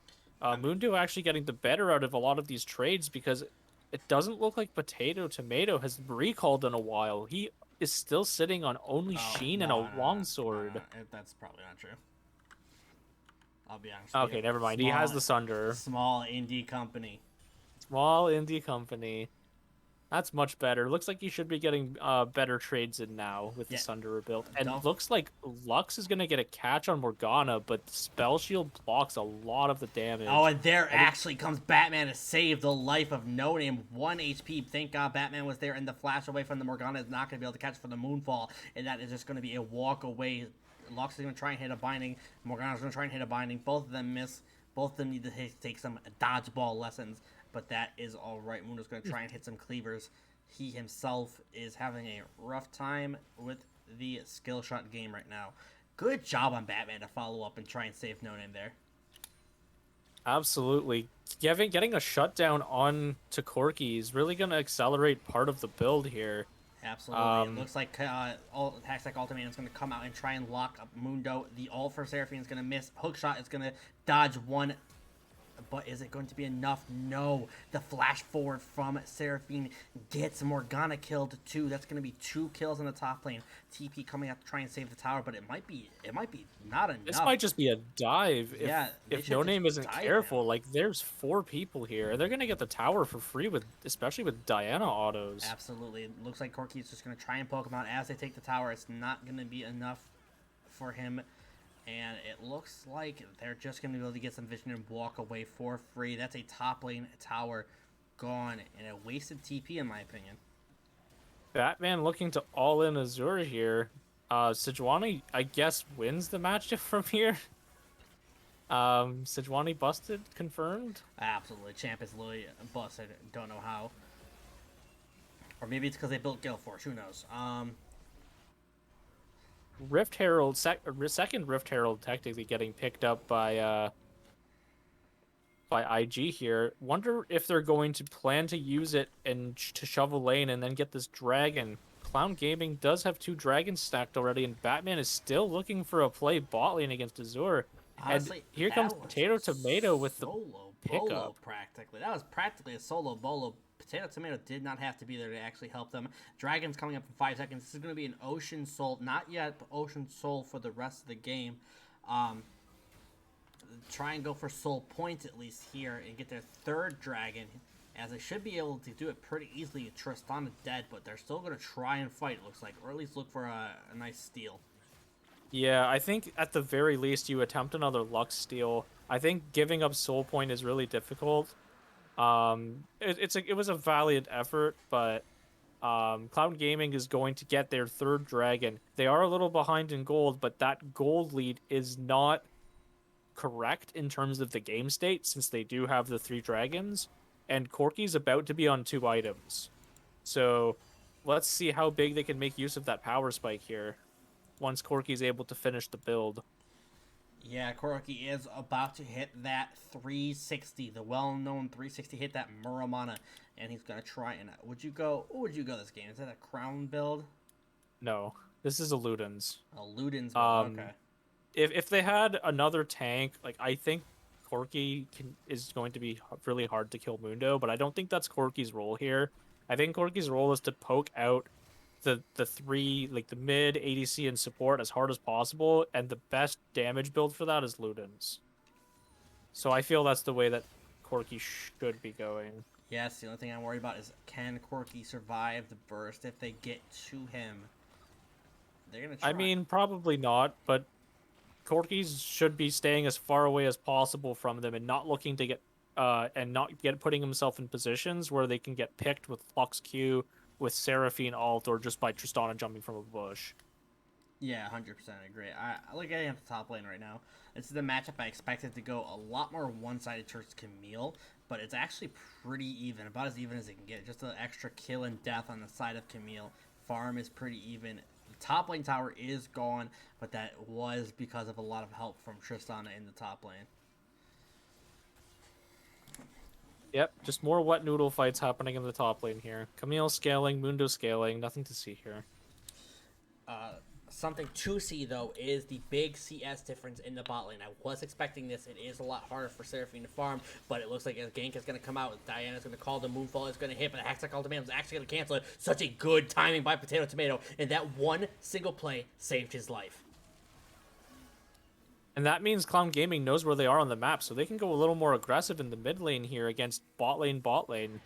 But looks like IG's just clearing the waves and not allowing them to get some damage on this turret. Regardless, IG still gets the turret down, Clown Gaming still gets the turret down bot lane for free off that play due to some reset timers. So really interesting to see what they do next here. Yeah, really smart play by Clown Gaming to look for the macro play as top lane is getting killed. A very smart play by Potato to ult at a good time to save his life and get a good ult off. They're actually going to try and look for a little bit of a flank here. That's going to happen. Batman does not feel comfortable ulting there, as it is not 3 feet in front of him. I think they're going to try and look to... They have to look and get some vision down. About 2 minutes, a little less than 2 minutes for this dragon. Try and look to get some vision cleared and ward set up for this next dragon. This is huge for Clown Gaming. This is going to be Soul, and if they can get this, they're going to have a strong chance of winning this game.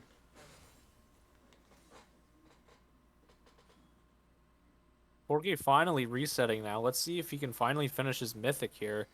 Get to his 2-item spike and get some more damage done here. Is he not have enough gold? He does not have enough gold to finish the mythic. Oh, big like... ultimate coming out of the... What a good ultimate coming out from the Sejuani, and the kill is going to go over to Induce. I'm very happy they gave it away to him with the ace in the hole. Absolute good rotation top there, and once again, Tristana is overstepping, and she's turned her 3-0 lead into a 3-3 deficit. She is falling behind now, and Corki is going to scale better than she will. I'm a little scared if she keeps, I'm not going to say it, but kind of hinting the way she is, how much is Clown Gaming going to be able to come back. Nice Moonfall is going to go down to the Camille, and she might actually be able to turn this around. No, she will not. This is going to be an easy kill over to the Diana. Flash was burned there, but it does result in a kill. Another thing to note there is Clown Gaming also used 3 ultimates to get the Tristana there. So if they're opting into any fights, especially with the Dragon Soul coming up, will they have all of those ultimates up for the next fight?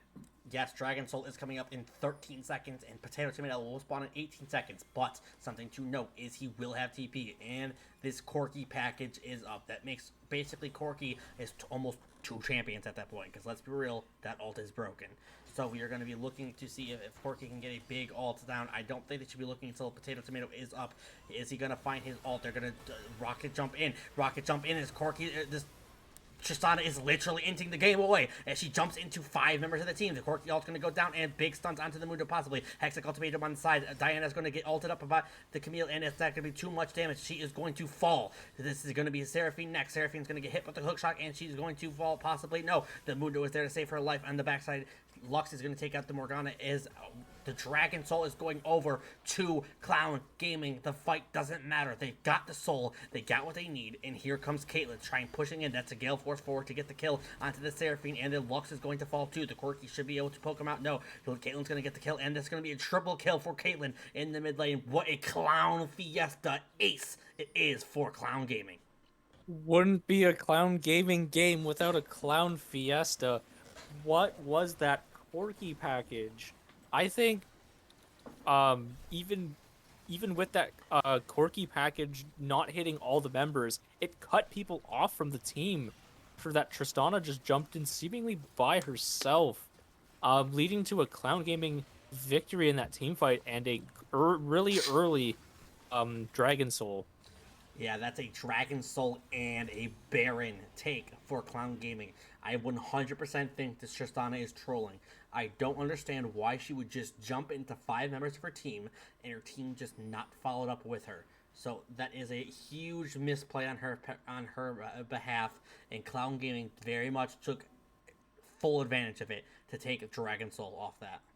I'm wondering if there was a miscommunication there, because I don't think Diana had ult available for the fight, because Diana had just used it to kill off Potato Tomato in the top lane. And that's really the only member that would have followed Tristana in there. At least in terms of engage, Mundo can just, go where he pleases, but isn't going to get there that fast. Absolutely. Here comes the Camille. He's going to try and hookshot away, but the Moonfall is going to follow him. The Hextech ultimatum's not going to be good timing like it was last time, but they're fighting in the Baron minions. And there's the Morgana trying to assist him. How much can they do? The Black Shield goes up, but that's not enough damage. That's not enough to save him. The Diana is just going to rocket belt away, and the Mundo is going to try and cleaver down the Morgana. Flash has to come out to save her life, and that's going to be a 1-for-0. Potato Tomato will have sacrificed his life, but the top lane tower is getting taken for it. I love this split push Sejuani. That is huge damage for... Here comes Tristana jumping in. Huge damage going off onto the Caitlyn. Caitlyn was able to completely kill this Tristana. That was huge. These Caitlyn headshots are 100-0 right now. Huge Caitlyn damage going out. That's going to be a 3-for-3 across the board after that fight. Caitlyn is just taking the matters into her own hands with these headshots.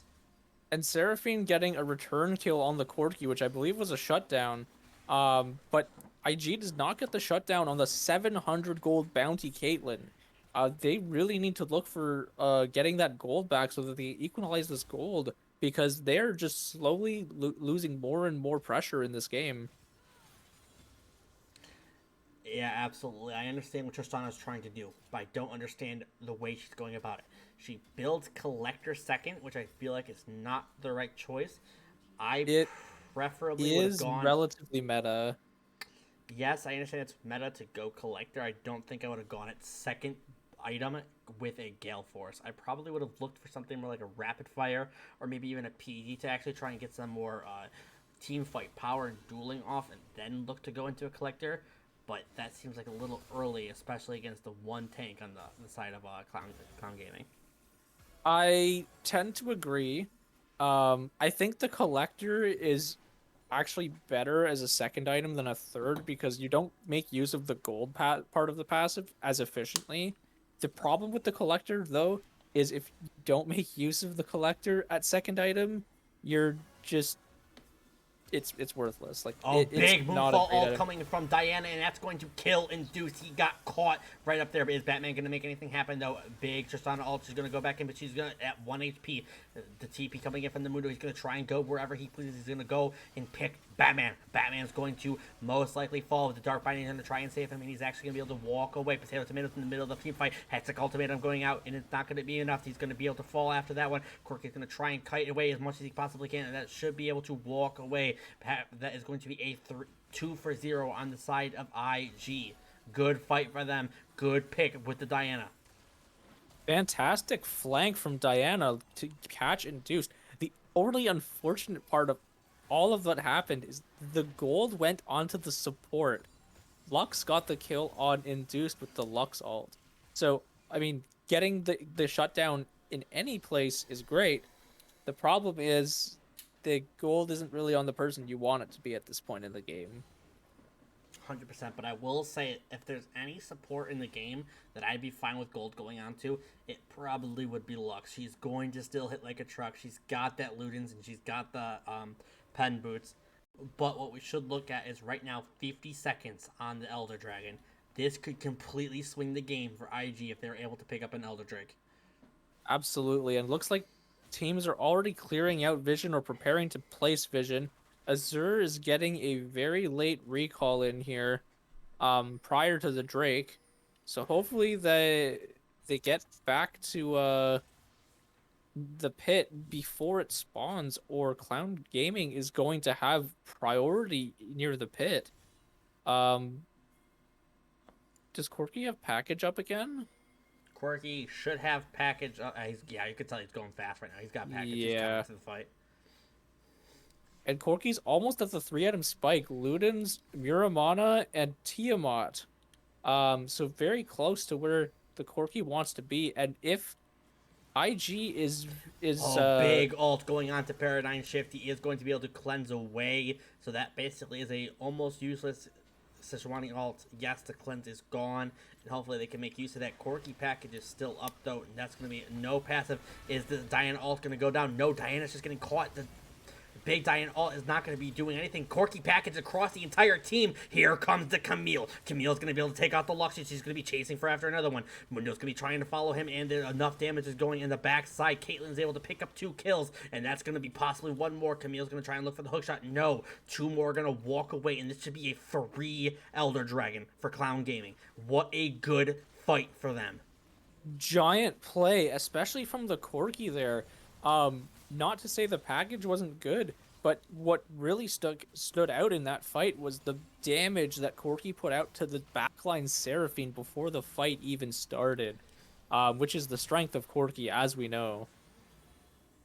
Yeah, absolutely. And very smart of them to actually take that inhibitor, and now they're going to go for the dragon. They're going to have to deal with the minions, and this should be an absolute free dragon for them. I understand we talked about the quirky damage, but I'm going to be honest with you, that package was also very big. That package took 3 of the members on their team to what felt like 10 HP, and it's going to do even more now with this Elder Drake burn, and that's going to be a Elder Dragon to Clown Gaming. I think this is going to open the door of the game wide, wide open.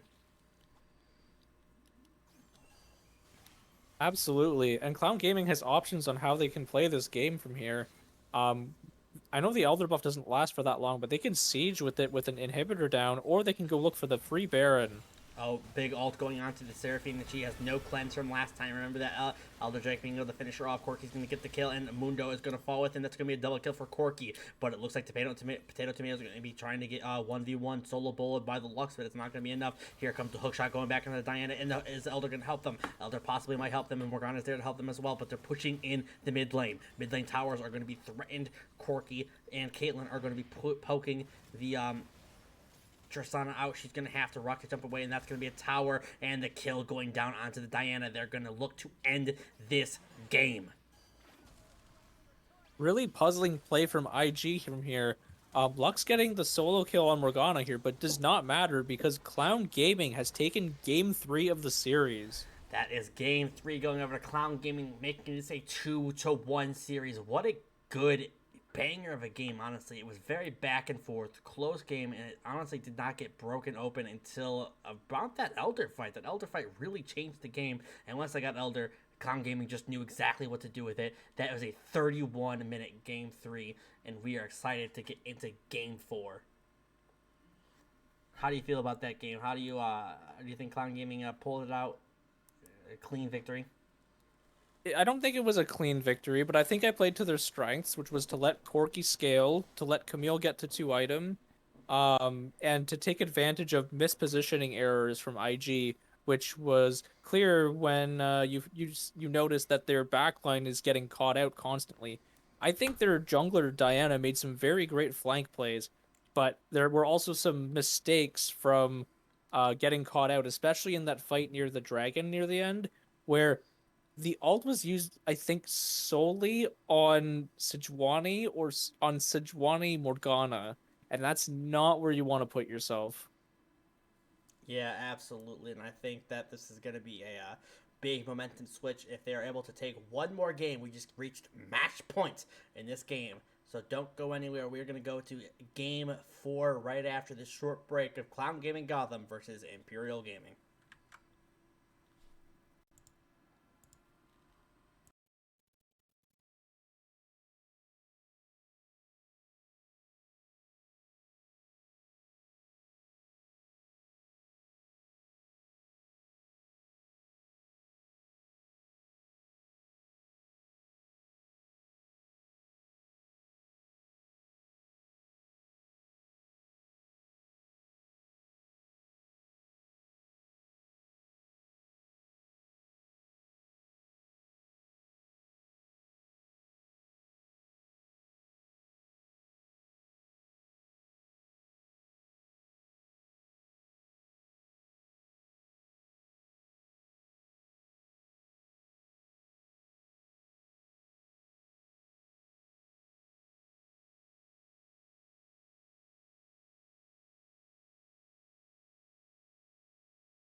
All right, ladies and gentlemen, welcome back. We are in draft already for Cloud Gaming versus IG.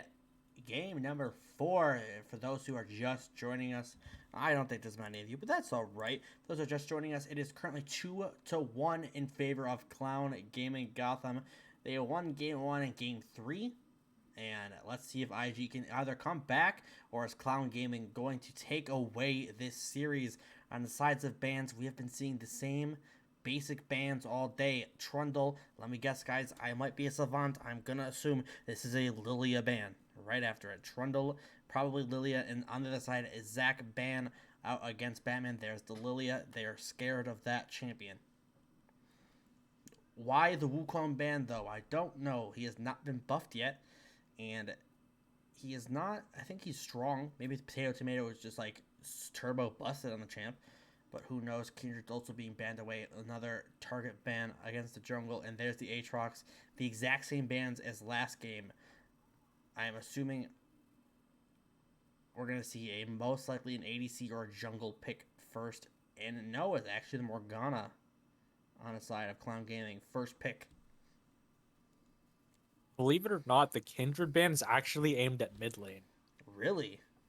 Yeah, Azure X Fire actually mains Kindred mid. And I believe popped off on it in multiple leagues, so a lot of teams tend to target ban it. Huh, you had me fooled there for sure. And the Ashe pickup for the side of Imperial Gaming. I keep wanting to say a different IG, possible very good professional League of Legends teams that I will not state, but that's all right. We're just going to keep calling them Imperial Gaming. Ashe picked up on the side of IG, and what are they going to pair it with? Or are they going to pick up a jungler? And there it... No. No, they didn't. Oh. That is Bard. We have confirmation. That is Bard, the greatest support champion in the game. There it is. My Bard? Yes, Bard is the best champion in the game. I am very confident that this is going to go well, and I am suddenly an IG fan. I hate Clown Gaming. They don't pick Bard. Is it Smite Bard, though? Hey, Jungle Bard? I'd be interested. No, not Jungle Bard. Support Bard with Smite. Oh, the roaming Bard with yeah, that could be interesting. Like almost like the Smite top lane. Batman back on the Sewanee. Hey. He performed pretty well on it last time, so a good pick. I do question the Sejuani with a Bard on the opposing team, though. Yeah. Because Bard can just ult on top of the Sejuani ult and negate the lockdown. Here's the thing that Batman does. It feels like, I don't know if you've noticed this, but I've noticed this. Batman does this weird thing where he'll win a game and then pick the champion again and then lose. First game, picked Jarvan, did really well. Second game, picked Jarvan, lost again. Sejuani, win. Sejuani again, who knows? Is he going to break the streak today? Or not? They're going to substitute the Caitlyn from last game in with a Jhin. Jhin Morgana is a very, very strong lane. They pretty much accomplish almost the same thing as Caitlyn. The snare is going to cause another snare with Jhin W and be a pretty strong lockdown. Jarvan for the side of IG, and I can already tell you what's going to happen. Cataclysm plus the Bardal every time. See, I don't like the Jarvan pick here. I think, yes, Clown Gaming has two champions that already struggle with Jarvan ults. But I don't consider it to be a good pairing with Bard. That is possibly true. Bans on Clown Gaming side are the exact same as they were last game, and for IG, they're substituting in the whatever they banned last time with a Corki ban. They don't want to face Corki again. That was running amok too much for a side of Clown Gaming. Viego for Azure mid lane, possibly. I think this is just gonna be another funky comp from IG. I'm actually expecting it to be Viego jungle and Jarvan top lane. Just considering how they've picked in the past and how they like to shift around where they want their players, it could also still be Jarvan or Viego mid. And you won't really know until the last pick comes through. So EA. Clown Gaming needs to consider all of those options and pick some pretty safe options to deal with what could be a very wacky draft from IG. Yeah, absolutely. Even if they do pick something, you never know. They could switch it up on you in actual tournament champ select. The set for um, Potato in the top lane. If there's a champion in my brain where I'm like, how? What is Potato Tomato besides Camille? Set Is is it the bad? idealization of Potato Tomato, the most 1v1 champion in the game. Syndra is a Ooh. pretty safe pick, but Cassiopeia is dangerous. What a pickup by Azure. I'm assuming it's going to Azure. Who knows though? They could swap it anywhere at this point. Um, I think very interesting team comps from both sides. I think it's unless we see a hold breaker set here, Clown Gaming is again looking for a 5-0 comp, team fight comp. And that's the same thing that IG is looking for. So it's going to be whoever gets ahead in the early game and who makes better picks. And IG has the engage off of Ash. And Clown Gaming has the pick potential from Morgana, Syndra, Sejuani. So it'll be really interesting to see how this shakes up. I will say I'm not a fan of the Syndra pick here. I think although Syndra has some great qualities that can be brought here, I think they really needed something that complements the team fight ideal from the first three picks more. Syndra's more of a single target damage. So maybe an Orianna could have fit the comp a little better. But we'll see how it turns out with how this shakes up. I'm especially curious to see how the Syndra stacks up against the Cassiopeia lane, considering how aggressive both champions want to play in lane. Yeah, I will say the Syndra is an interesting pick, but I do think as like a Syndra connoisseur myself, Syndra can do both sides. She can be the pick champion, but she also can look for to be those team fight champions. Don't forget, if you press R on one person and you scatter the weak those orbs, that's gonna hit almost every single person on the team if you actually aim it right. So that could be a huge game changing stun if she's playing those team fights properly instead of just going for those one shots on the carries. You can do both of those. Yes, Orianna, I agree. It's probably the better pick here. You just play Orianna, you play safe in lane, and you put the ball on either Sejuani, Set, or just no one and just get a big ultimate off. But if he's more comfortable on Syndra, this could be a good matchup for him. I think it's a pretty even matchup mid lane. Cassiopeia and Syndra, they're just both going to try and want to do the same thing. Cass is not really going to be able to poke out to fight the Syndra because she'll just scatter the weaker away every single time. So they're just gonna probably farm up and try and get to mid game.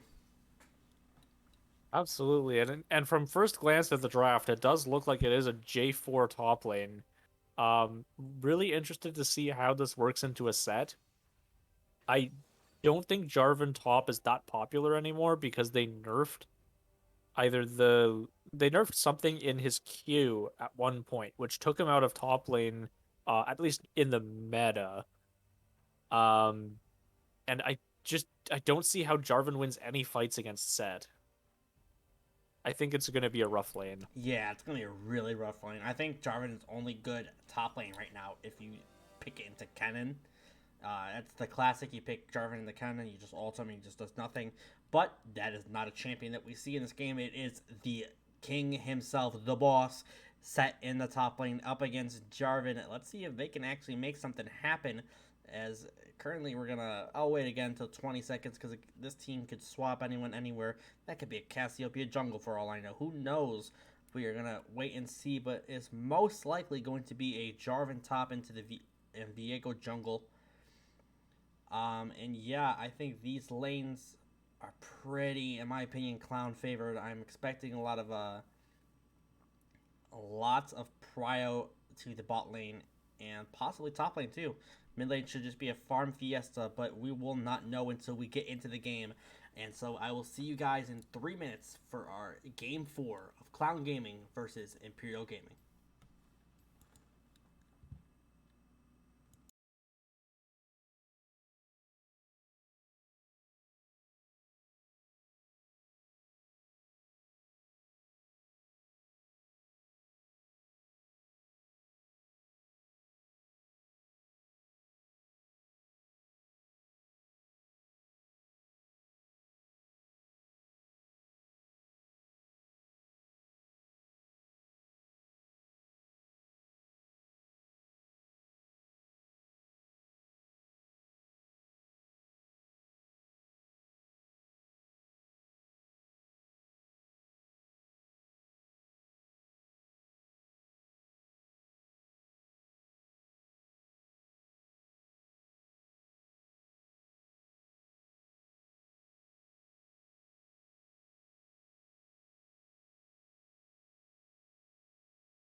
Welcome back, clown gamers. We're on the Rift for Game 4 of Clown Gaming Gotham versus Imperial Gaming, as we've got a 2-1 lead for Clown Gaming, as we've got a nice little 5-point on both sides. Maybe some nice action. They'll try and look at each other a little bit. They'll dance. They'll pop the masteries. They'll get some mana flow stacks. But no, the cleanse is going to have to come out from the Ash already. That's a summoner spell down. Nice Dark Binding from Subtato there. Really good stuff. Couple questions for you here, Kills. Induced running the Dark Harvest Djinn, does that signify a lethality build, or is that the new rune that Djinn normally takes? Yeah, so Induced and I have had long conversations on what you go on Jin. We both decided that you just go Dark Harvest every time. It doesn't matter. You're probably still gonna go crazy, still gonna go Gale Force still, but you just pretty much go Dark Harvest every time. It doesn't Gotcha. feel good to go any other rune. I don't see him doing anything else, but we have a nice pause as once again mid laner has life issues. A sussy boy is what I was told. So we're gonna have to just wait on that and talk about some other things going on here. Oh, never mind. We are back into the game. Sorry about that. The other thing I wanted to point out before we were rudely put back into game here is Jarvan would grasp top. Oh, 1 second. It happens every time we pause. Pause, break.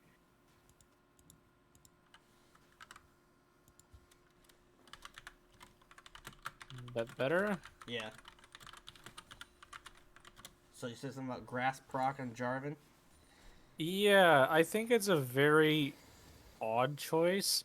I mean, Jarvan top only has so many runes or keystones you can actually go, but I feel like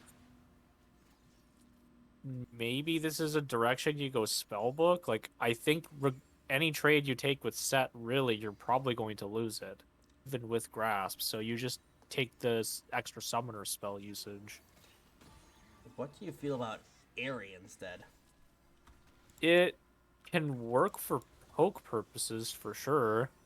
And I think that's actually one of the runes that we've seen when Jarvan was last actually played top. But I mean, Set just heals back the poke with his passive plus the Doran shield passive, so I don't think it matters too much. That's true. It And looks like we got some nice trading going on top side. Flag and Drag's just going to be able to get him away every single time, it feels like. So Set's going to have to try and go for these short trades, maybe get a W off after he gets a stun. But Jarvan is going to be pretty safe there.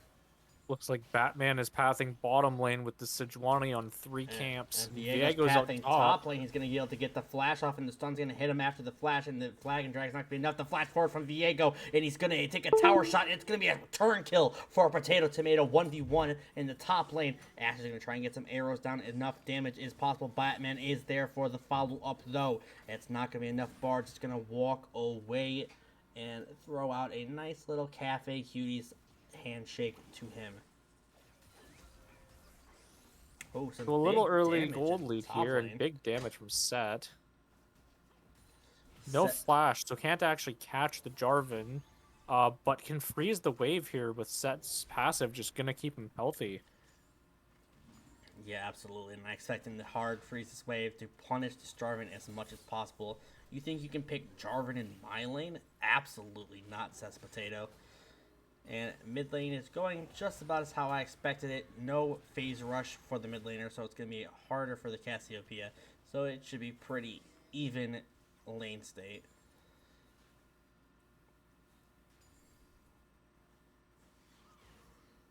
Batman is looking mid. The stun's going to go down. Scatter the Weak does hit him up, and it looks like the poke, though, that's going to be too much damage over time on the Cassiopeia to the Batman. Oh, Batman. Oh, Viego's stun going the other way. That was such a good play by him. That's a kill onto Batman. What a play by the Viego to fake him out.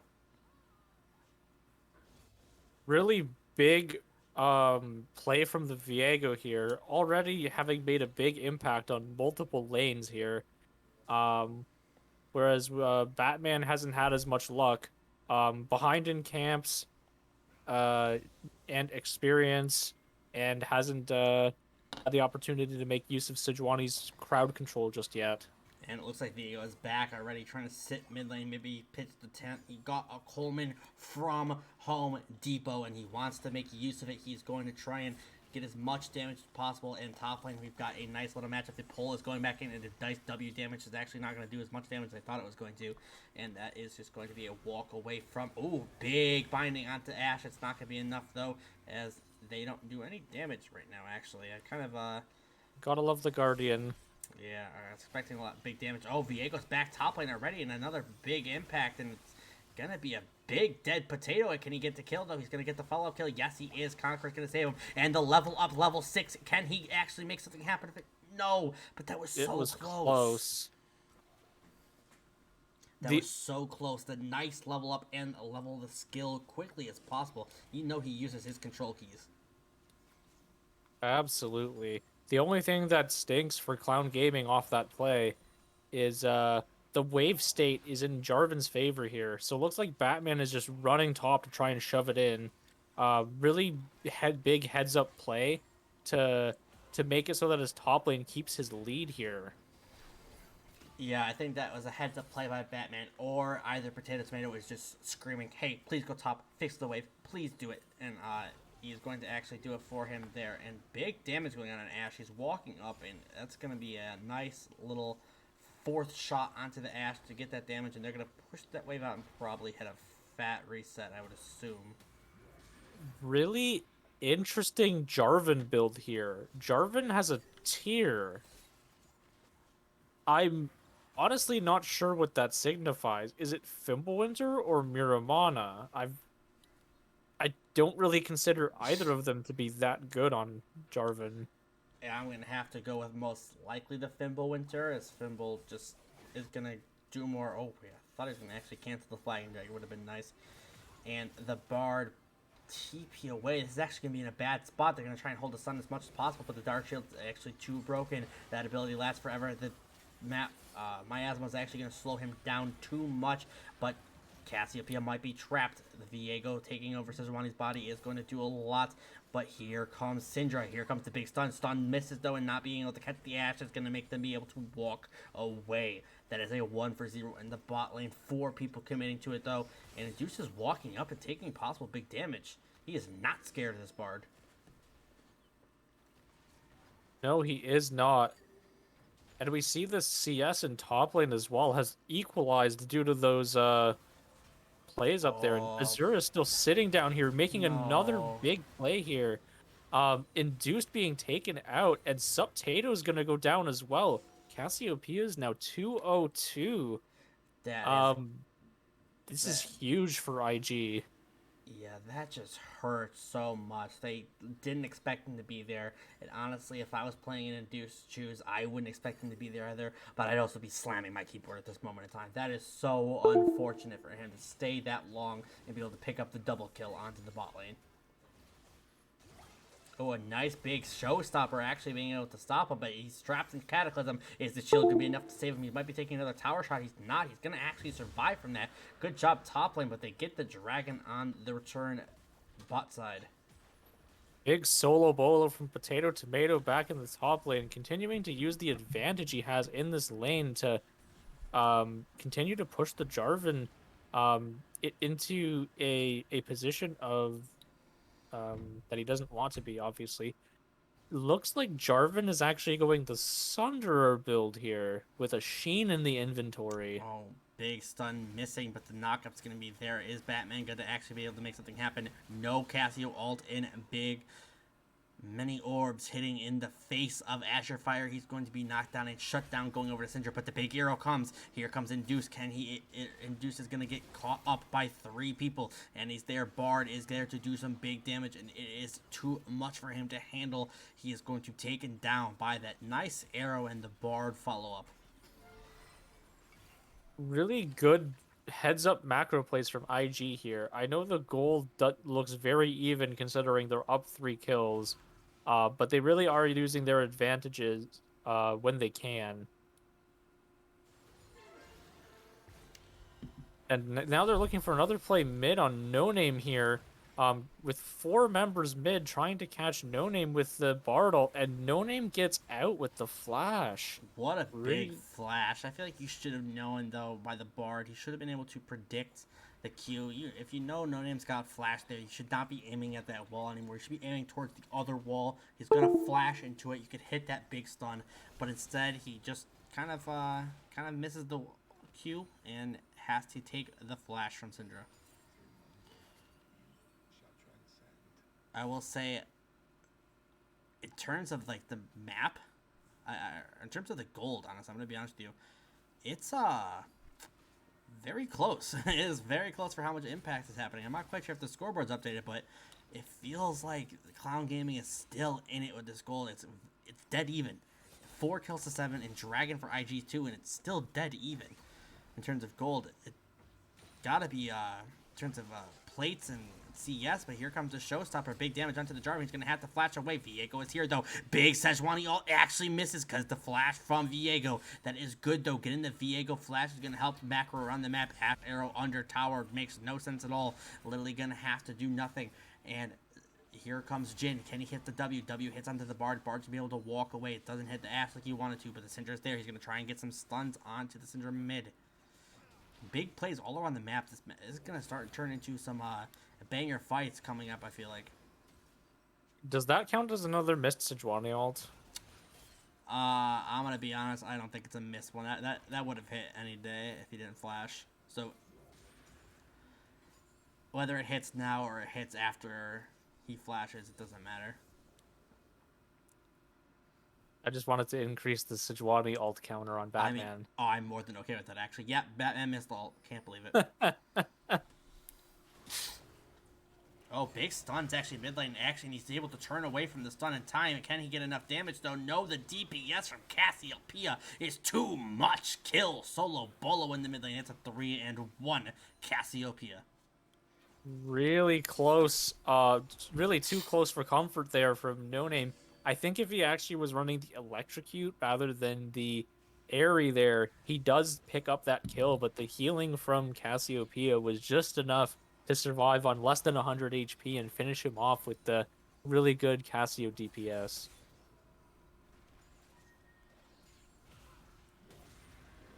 Moving forward, more action in the bot lane here.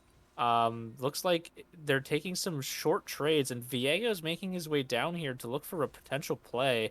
Looks like bot lane is just gonna reset here, knowing something's up, and they're gonna maybe look for a play mid lane now. Yeah, mid lane looks like the play. 3 or 4 of them are actually going to go. The Tempered Fate is down. The Ash Arrow misses. Camera's not panning because nothing's going to happen. Here comes the set, though. She's going to try and look for a fight. The Showstopper's going to come out. Big damage onto this set, onto the Jarvan. And where is the Haymaker? There it is. That's a kill. Solo Bolo in the top lane, but they're looking for the gank. Viego there, the Bard there. Tempered Fate is still down. They're not going to be able to disable this tower, and they'll just be able to walk out. They're trying to put some as much macro pressure as they can with the Dragon up in 10 seconds. Oh, here comes the Cassiopeia is there. Can she do enough damage to this Morgana? She's going to have to flash away. The ult for her is up, and it's going to catch the Oh no. Jhin, but he's able to get the kill and back out, but actually he does die to the Bard. This is going to be a lot of damage for IG on the way out. They're going to be able to take this damage and be able to go right to Dragon.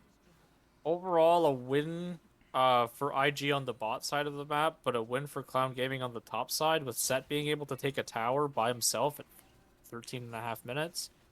Getting all of the plates is what that means as well. So Set is going to be a monster going into this mid game. For those asking in the chat what the score is, I see you. It is 2-1 in favor of Clown Gaming right now, but Imperial Gaming is making some swift work of Clown right now. Can they come back here?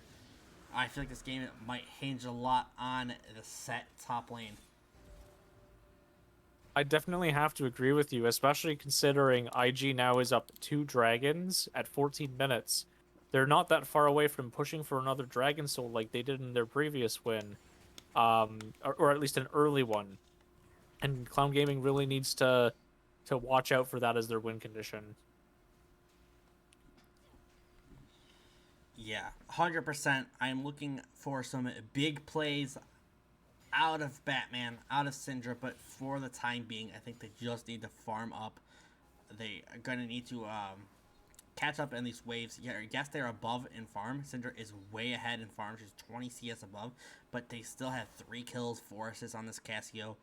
And so the goal difference is actually, you can take a look right now. The goal difference is pretty staggering. About 600 gold in Cassio's favor, but here comes the nice kill, nice gank onto the bot lane.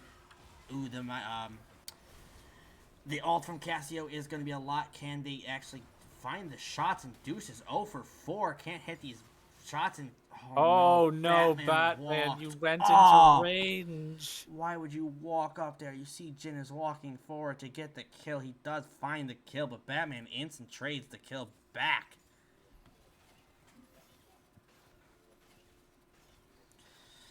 Well, they're going to look to try and make something happen mid lane with it. The binding does miss, and Deuce is just going to catch the wave, and everyone should be able to back off from this.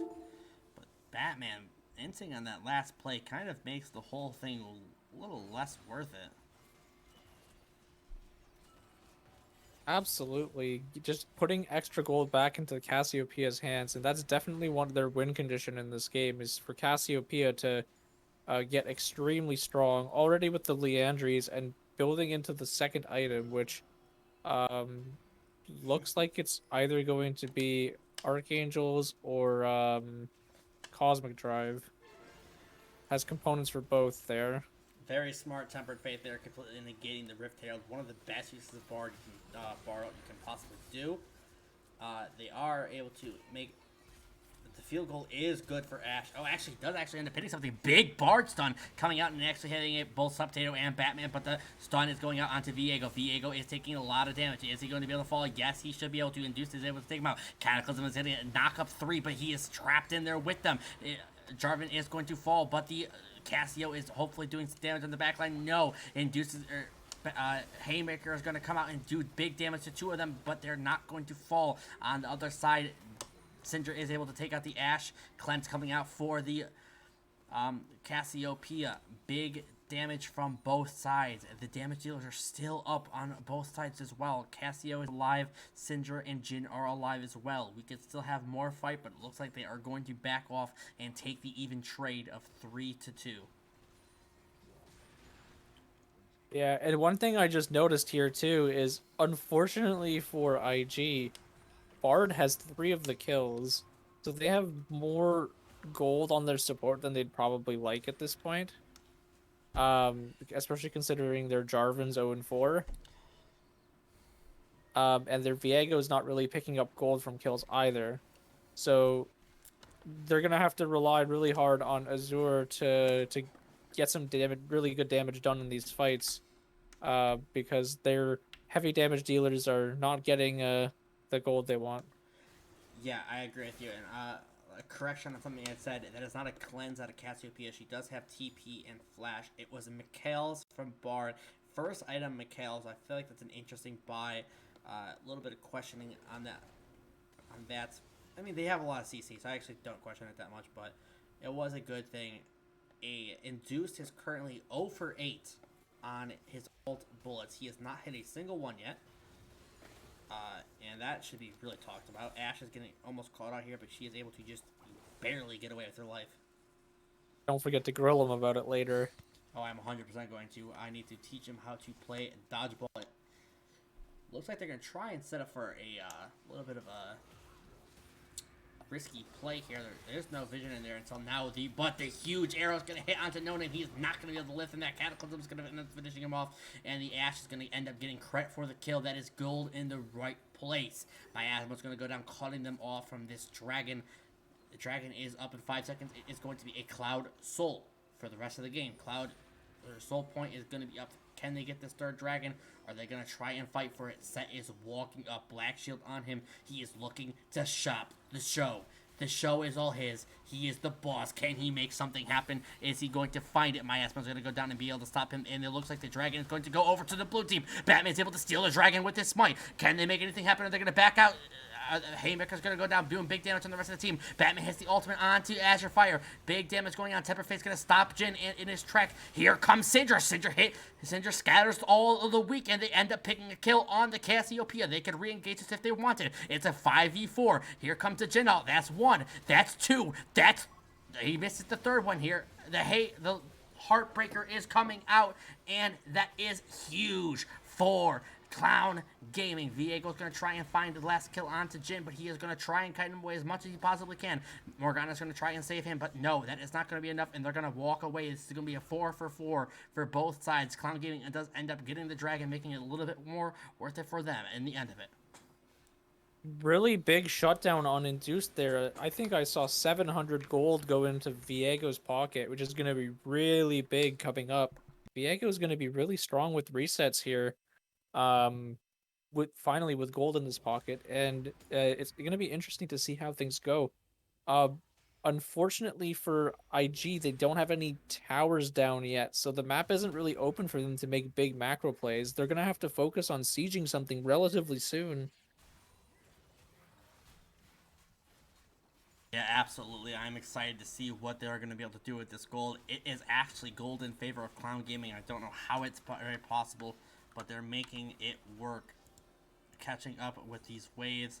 They're not even ahead in CS. I'm very interested to see how they're ahead in gold right now. It's plates. It has to be plates. There's no other. Sat got all plates on the top lane turret, and I think bot lane got 3 plates bot side.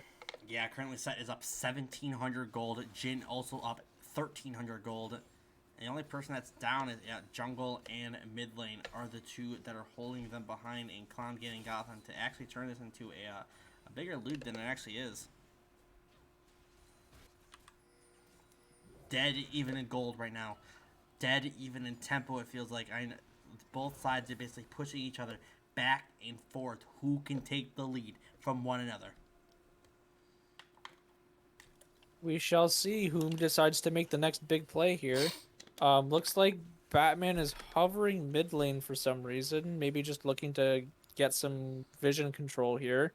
We see some resets coming in for IG. Jarvan resetting. Bard just reset. Azure is coming mid though, so maybe they're just looking to ARAM and make a pick or something. I'm not really sure. Yeah. Oh, that max range. Big scatter the weak. Here comes the stun. Here comes the everything. Everyone gets stunned and everyone. But then Tempered Fate is actually going to save the Cassio's life. She's actually going to be able to come back and get some huge damage onto the Jin. That Tempered Fate. This is the Bard genius saving his life. Showstopper is going to come out and try and do some damage. Cataclysm is going to stop him in his tracks. But here comes Scatter the Weak actually stealing the kill. Ash is going to die off that. This is a 2-for-1 actually. That is such a good Bard ultimate. Fantastic play from IG to save Azure on a big mistake. I still don't understand how that Morgana Q actually hit from how far it was, but a really good response from IG to protect the Cassio from dying and not giving up the shutdown. Yeah, absolutely. It was really good layering of CC from the side of Clown Gaming too. The Dark Binding into the Jin W, into the Scatter of the Weak, into the Batman Ultimate, but it's just not enough. They had the peel, they had the safety there with the Bard ult, and it ends up being a 2-for-1 for the side of Imperial Gaming. 1 minute ahead of this Dragon. None of that's really going to matter. Everything should be back up in time, but it's the tempo that matters here. Right now, Imperial Gaming has all the tempo to set up for a Cloud Soul Point. And it looks like we're just ARAMing here again. Top laners don't have teleport. Mid laners do, but they haven't sent the mid laners off to the side yet. Just looking to clear out vision, fight for vision, poke out. Looks like Clown Gaming is making the decision to have some people reset prior to the dragon, because that's coming up in 28 seconds. And IG is making the decision to try and siege mid turret before the dragon to get themselves a turret, so they can start to open up the map a little bit. Absolutely. 15 seconds on this dragon. Right now, all of the pressure is on. Oh, that's a huge ultimate wasted by Cassiopeia. She's able to hit nobody. Showstopper hits 4 different people. Haymaker knocks all of them out. Batman misses the ult. Potato! What a huge play by the set. He's able to do so much damage there. That's an ace for the side of Clown Gaming. What a flank from Potato Tomato. He basically one-shot 2 people on the back end of that fight and hasn't even lost a tick to his health bar. Oh Huge my play. lord. I cannot believe what a big play. That is a game changer right there. Dragon going over to Clown Gaming, and they're being able to push this off to clean ace 5 for 1. Subtater does sacrifice his life there, but it doesn't matter. What a play by Potato Tomato. And now this is actually going to start hopefully creaking open that door for Clown Gaming. They were down a little bit earlier, but they are coming back in. Foot is currently in that door. Are they going to slam it open wide open? We shall see. Potato Tomato definitely making his impact from the top lane felt this game. Um, Not sure what the next objective is going to be here. Are they going to look for a Baron Force? Are they going to just leave Potato in a side lane and split push since his teleport's coming back up and work a 4-1? They have inner turrets on in both mid and bot side to look at going for. IG is just looking for a pick, it seems, because they're just looking at clearing vision out in the jungle. And there's not much to gain here other than jungle camps. Yeah, I definitely think they're going to try and get some vision right now. They're going to try and do as much as possible. Currently, I think Clown Gaming should send Syndra somewhere else. Anywhere else. They could literally 1-3-1 if they wanted. They could send Syndra somewhere with the TP up. They could send Set somewhere with the TP up in about 10 seconds. Or they could look to try and contest some of this vision that IG is getting. That bush to the left of Potato is going to matter so much. That is the rotation bush. It is the most important bush in the game. So they need to clear out that vision that IG has gotten there. But here comes the Viego trying to get some damage onto Potato Tomato. He's going to get his Haymaker. No, he does not get his Haymaker on time. No shield for him today. That's just a kill for the Viego. Really good catch from IG here to get a shutdown on Potato Tomato. Looks like Cloud Gaming is going to force a play mid lane here, and Jarvan is just going to tank up the whole Jhin ult and negate everything. Yeah, I'm not quite sure if that flash And was now they're looking for a re-engage here with a flash ult from Azure. Yeah, the flash ult's gonna hit nobody though. He's gonna be able to stun up just the Batman, and he's going to actually big damage onto Siebel. He's actually gonna fall for that. Batman lives on the backside. No one takes any damage. It's just a 1-for-1 so far. And the flash Gale Force from Jhin. This could actually be a big turnaround for Clown Gaming. That's a triple kill for Jhin. Can he look for a quadra kill? The W is gonna go out. Batman's gonna Potato Tomato's gonna look for the TP. They're not gonna be able to get anything off this because they're just gonna run away in time. But this is gonna be a huge push mid. They could push out mid and look for a possible Baron right here. Absolutely. I think they're going to look to push for inhib here with 5 members. They have to worry about the Cassiopeia wave clear with that poison there. But looks like they're going to just take the tower and peel back and maybe take jungle camps. Absolutely. I was quite sure they were going to go for Baron. Actually, I think they are going to look for this Baron still. Yes, Batman did start it up with his 10 HP that he got. Someone else is going to have to figure out how to tank this, or else Batman's going to die. Honeyford's there to save his life, though. And it looks like, do not forget about this, guys. Bard can stop it with Tempered Fate. He can stop this and stall out this fight and cause them to get a completely bad re-engage. Jarvan on the backside. Flag and Drag goes in. The Baron is secured for Clown Gaming. Can they kill off this Jarvan in time and get away? They do kill him off, and this Bard is there to take some stun. The Showstopper takes out the Bard, but here comes the Viego. Heartbreaker is on him 1. That's a kill on 1. That's 2 for them. Viego's there with the Heartbreaker back in, and he's going to look for Potato Tomato. Potato Tomato uses the Haymaker and gets a big shield. Shield going out and killing the Viego. And he's onto the Ashe, and the cannot do enough. Ashe is going to kite him out. That's 3 kills for the side of IG. 3 for 3 in total. Clown Gaming gets the Baron, but they lost 3 of their Baron members. Yeah, and they still have Baron on Syndra and Jhin here, so they can still look to siege either bottom or top with the Baron buff. Insane. Some trash talk going on. Basically, if you did not know, Viego called him fat. Can't believe it. looking for the dragon in 40 seconds here. I don't think any big cooldowns are going to be down. Nobody's got flash on the side of Clown Gaming. Nobody's got flash on the side of IG, and nobody should have it up in time. So this is going to be a very interesting fight. Winner of this gets Cloud Soul and can start controlling the map for the rest of the game. Could be good. Clown Gaming already near the Dragon Pit, clearing out the vision that they see, getting the Scuttle Crab. Yes, and the Chaos is already used on the Bard. He had to save himself. That will not be up for the dragon fight. Yep, that's a big cooldown that's not going to be available here. Jarvan and Ashe are both not near Dragon, so it looks like they're just giving this one here. Cloud Soul being given over to Cloud Soul Point being given over to Clown Gaming. Note that the Baron and the Cloud Soul will be up in the same exact, almost the same time, about 50 seconds difference. So they can look to trade, or they look to get both if they have a big team fight beforehand, but currently they're pushing in the inhibitor. Yeah, absolutely. Getting that inhib with the Baron buff. And then where do they go from here? Bot lane turret's almost down, but they don't have a wave coming. They don't have a wave top. Looks like they're just looking to get some vision back in the jungle. See if they can maybe find a catch or a jungle camp they can take. Just trying to clear out some vision. Potato, tomato, or not potato, tomato, sorry. Sub-potato, the other one, is currently, first off, killing it this game. 2, 4, and 16. Let me just note that he's playing a really good game, hitting a lot of these bindings, and he has not gotten caught out on vision. I thought I was a little bit scared there. He was pushed up by himself there, but he got lucky. No one walked up, but for the most part, he's having a great series on this Morgana the last 2 games. Hopefully they can find a pick. They're going to look for it. They got vision down, and they're going to look for it onto the Cassiopeia. Gale Force forward, not enough for the W.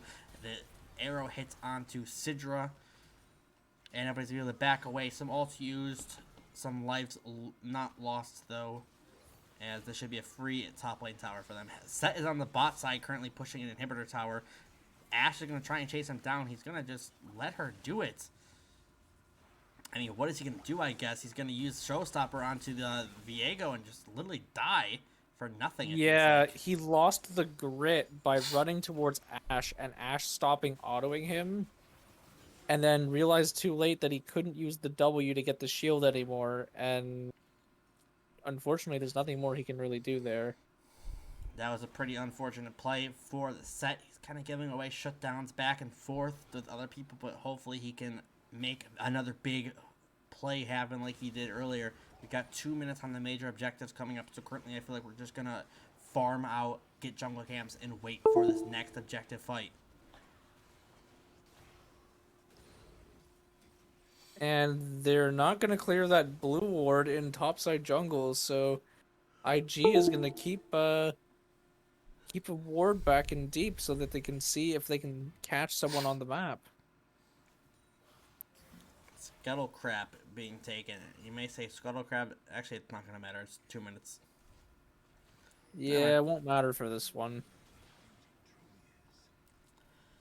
Alright, right now, what do you think the play is? Are we going to try and look to fight before Baron? We're trying to look to trade? What do you think the plan is for Clown Gaming? I mean, Clown Gaming needs to look for a pick with Jhin Morgana or with Syndra Scatter the Weak. The problem is they're not able to find them in these small corridors, which is where they really want to fight. Especially if they could catch the Cassiopeia somewhere, that would be great. But they're not finding the fights that they probably want. No, they are Scatter not. the Weak missing there. Yeah, Scatter the Weak does miss there, and so does the Set E, not able to actually hit anything. Batman does walk up and take some damage, but Scatter Week does find a Jarvan. That's not really the one we want. The lag is coming through for some reason. Showstopper is going to land on the 4 people. Haymaker's going to do some big damage, though. So here comes the Jin'Al. Jin'Al actually hit someone. He actually is doing some big damage, though. Can they find the Viego trying to flank them on the side? Ashe is going to be sitting there doing some big damage. Arrow is going to come out, and no, we are going to look back at the Viego who tries to Heartbreaker out, and it's not going to work. This actually might be an end from Clown Gaming. This is 50 seconds on these timers. They could end here. What a bizarre turn of events here. What looked to be a just random stroll down bot lane has actually turned into the game-winning play with the induced Jhin ult catching two people out and getting two clean kills, leading into the end of the game here. Clown Gaming taking the series 3-1. Absolutely. Clown Gaming taking the series 3-1, sending them to finals of the Runeterra Sophomore League. What a great game and performance from them. Thank you for that one, Imperial Gaming. I understand that they came back, or Clown Gaming coming back from a pretty atrocious loss yesterday, being able to pick up some good wins today off of, honestly, everyone. I'd say everyone did their job at today in at least one of the games to carry them to this victory. A nice 3-1 win over Imperial Gaming. Hmm. Do we know who they'll be against in the other semifinal or in the finals, or has that game not played yet? I will try and look. Give me a quick second. I will look right now. No, this is the first game finished. Alrighty then. Well, do you have any more thoughts about the series here, Kills? No, I think that this was a nice, clean series, and I'm very excited to see a Clown Gaming team in the finals of the Runeterra Sophomore League next week, I believe. Yep, should be a fun one. Absolutely. Thank you, everybody, for watching. Go over right now to I say go over right now to the Runeterra Academy Twitch page where there's currently 2-2 Game 5 TA Revolution versus CBI. Go look at it now. But for those who aren't going to go, thank you for watching. And we will be back next weekend. No, actually, probably not. We will not be back next weekend. But thank you.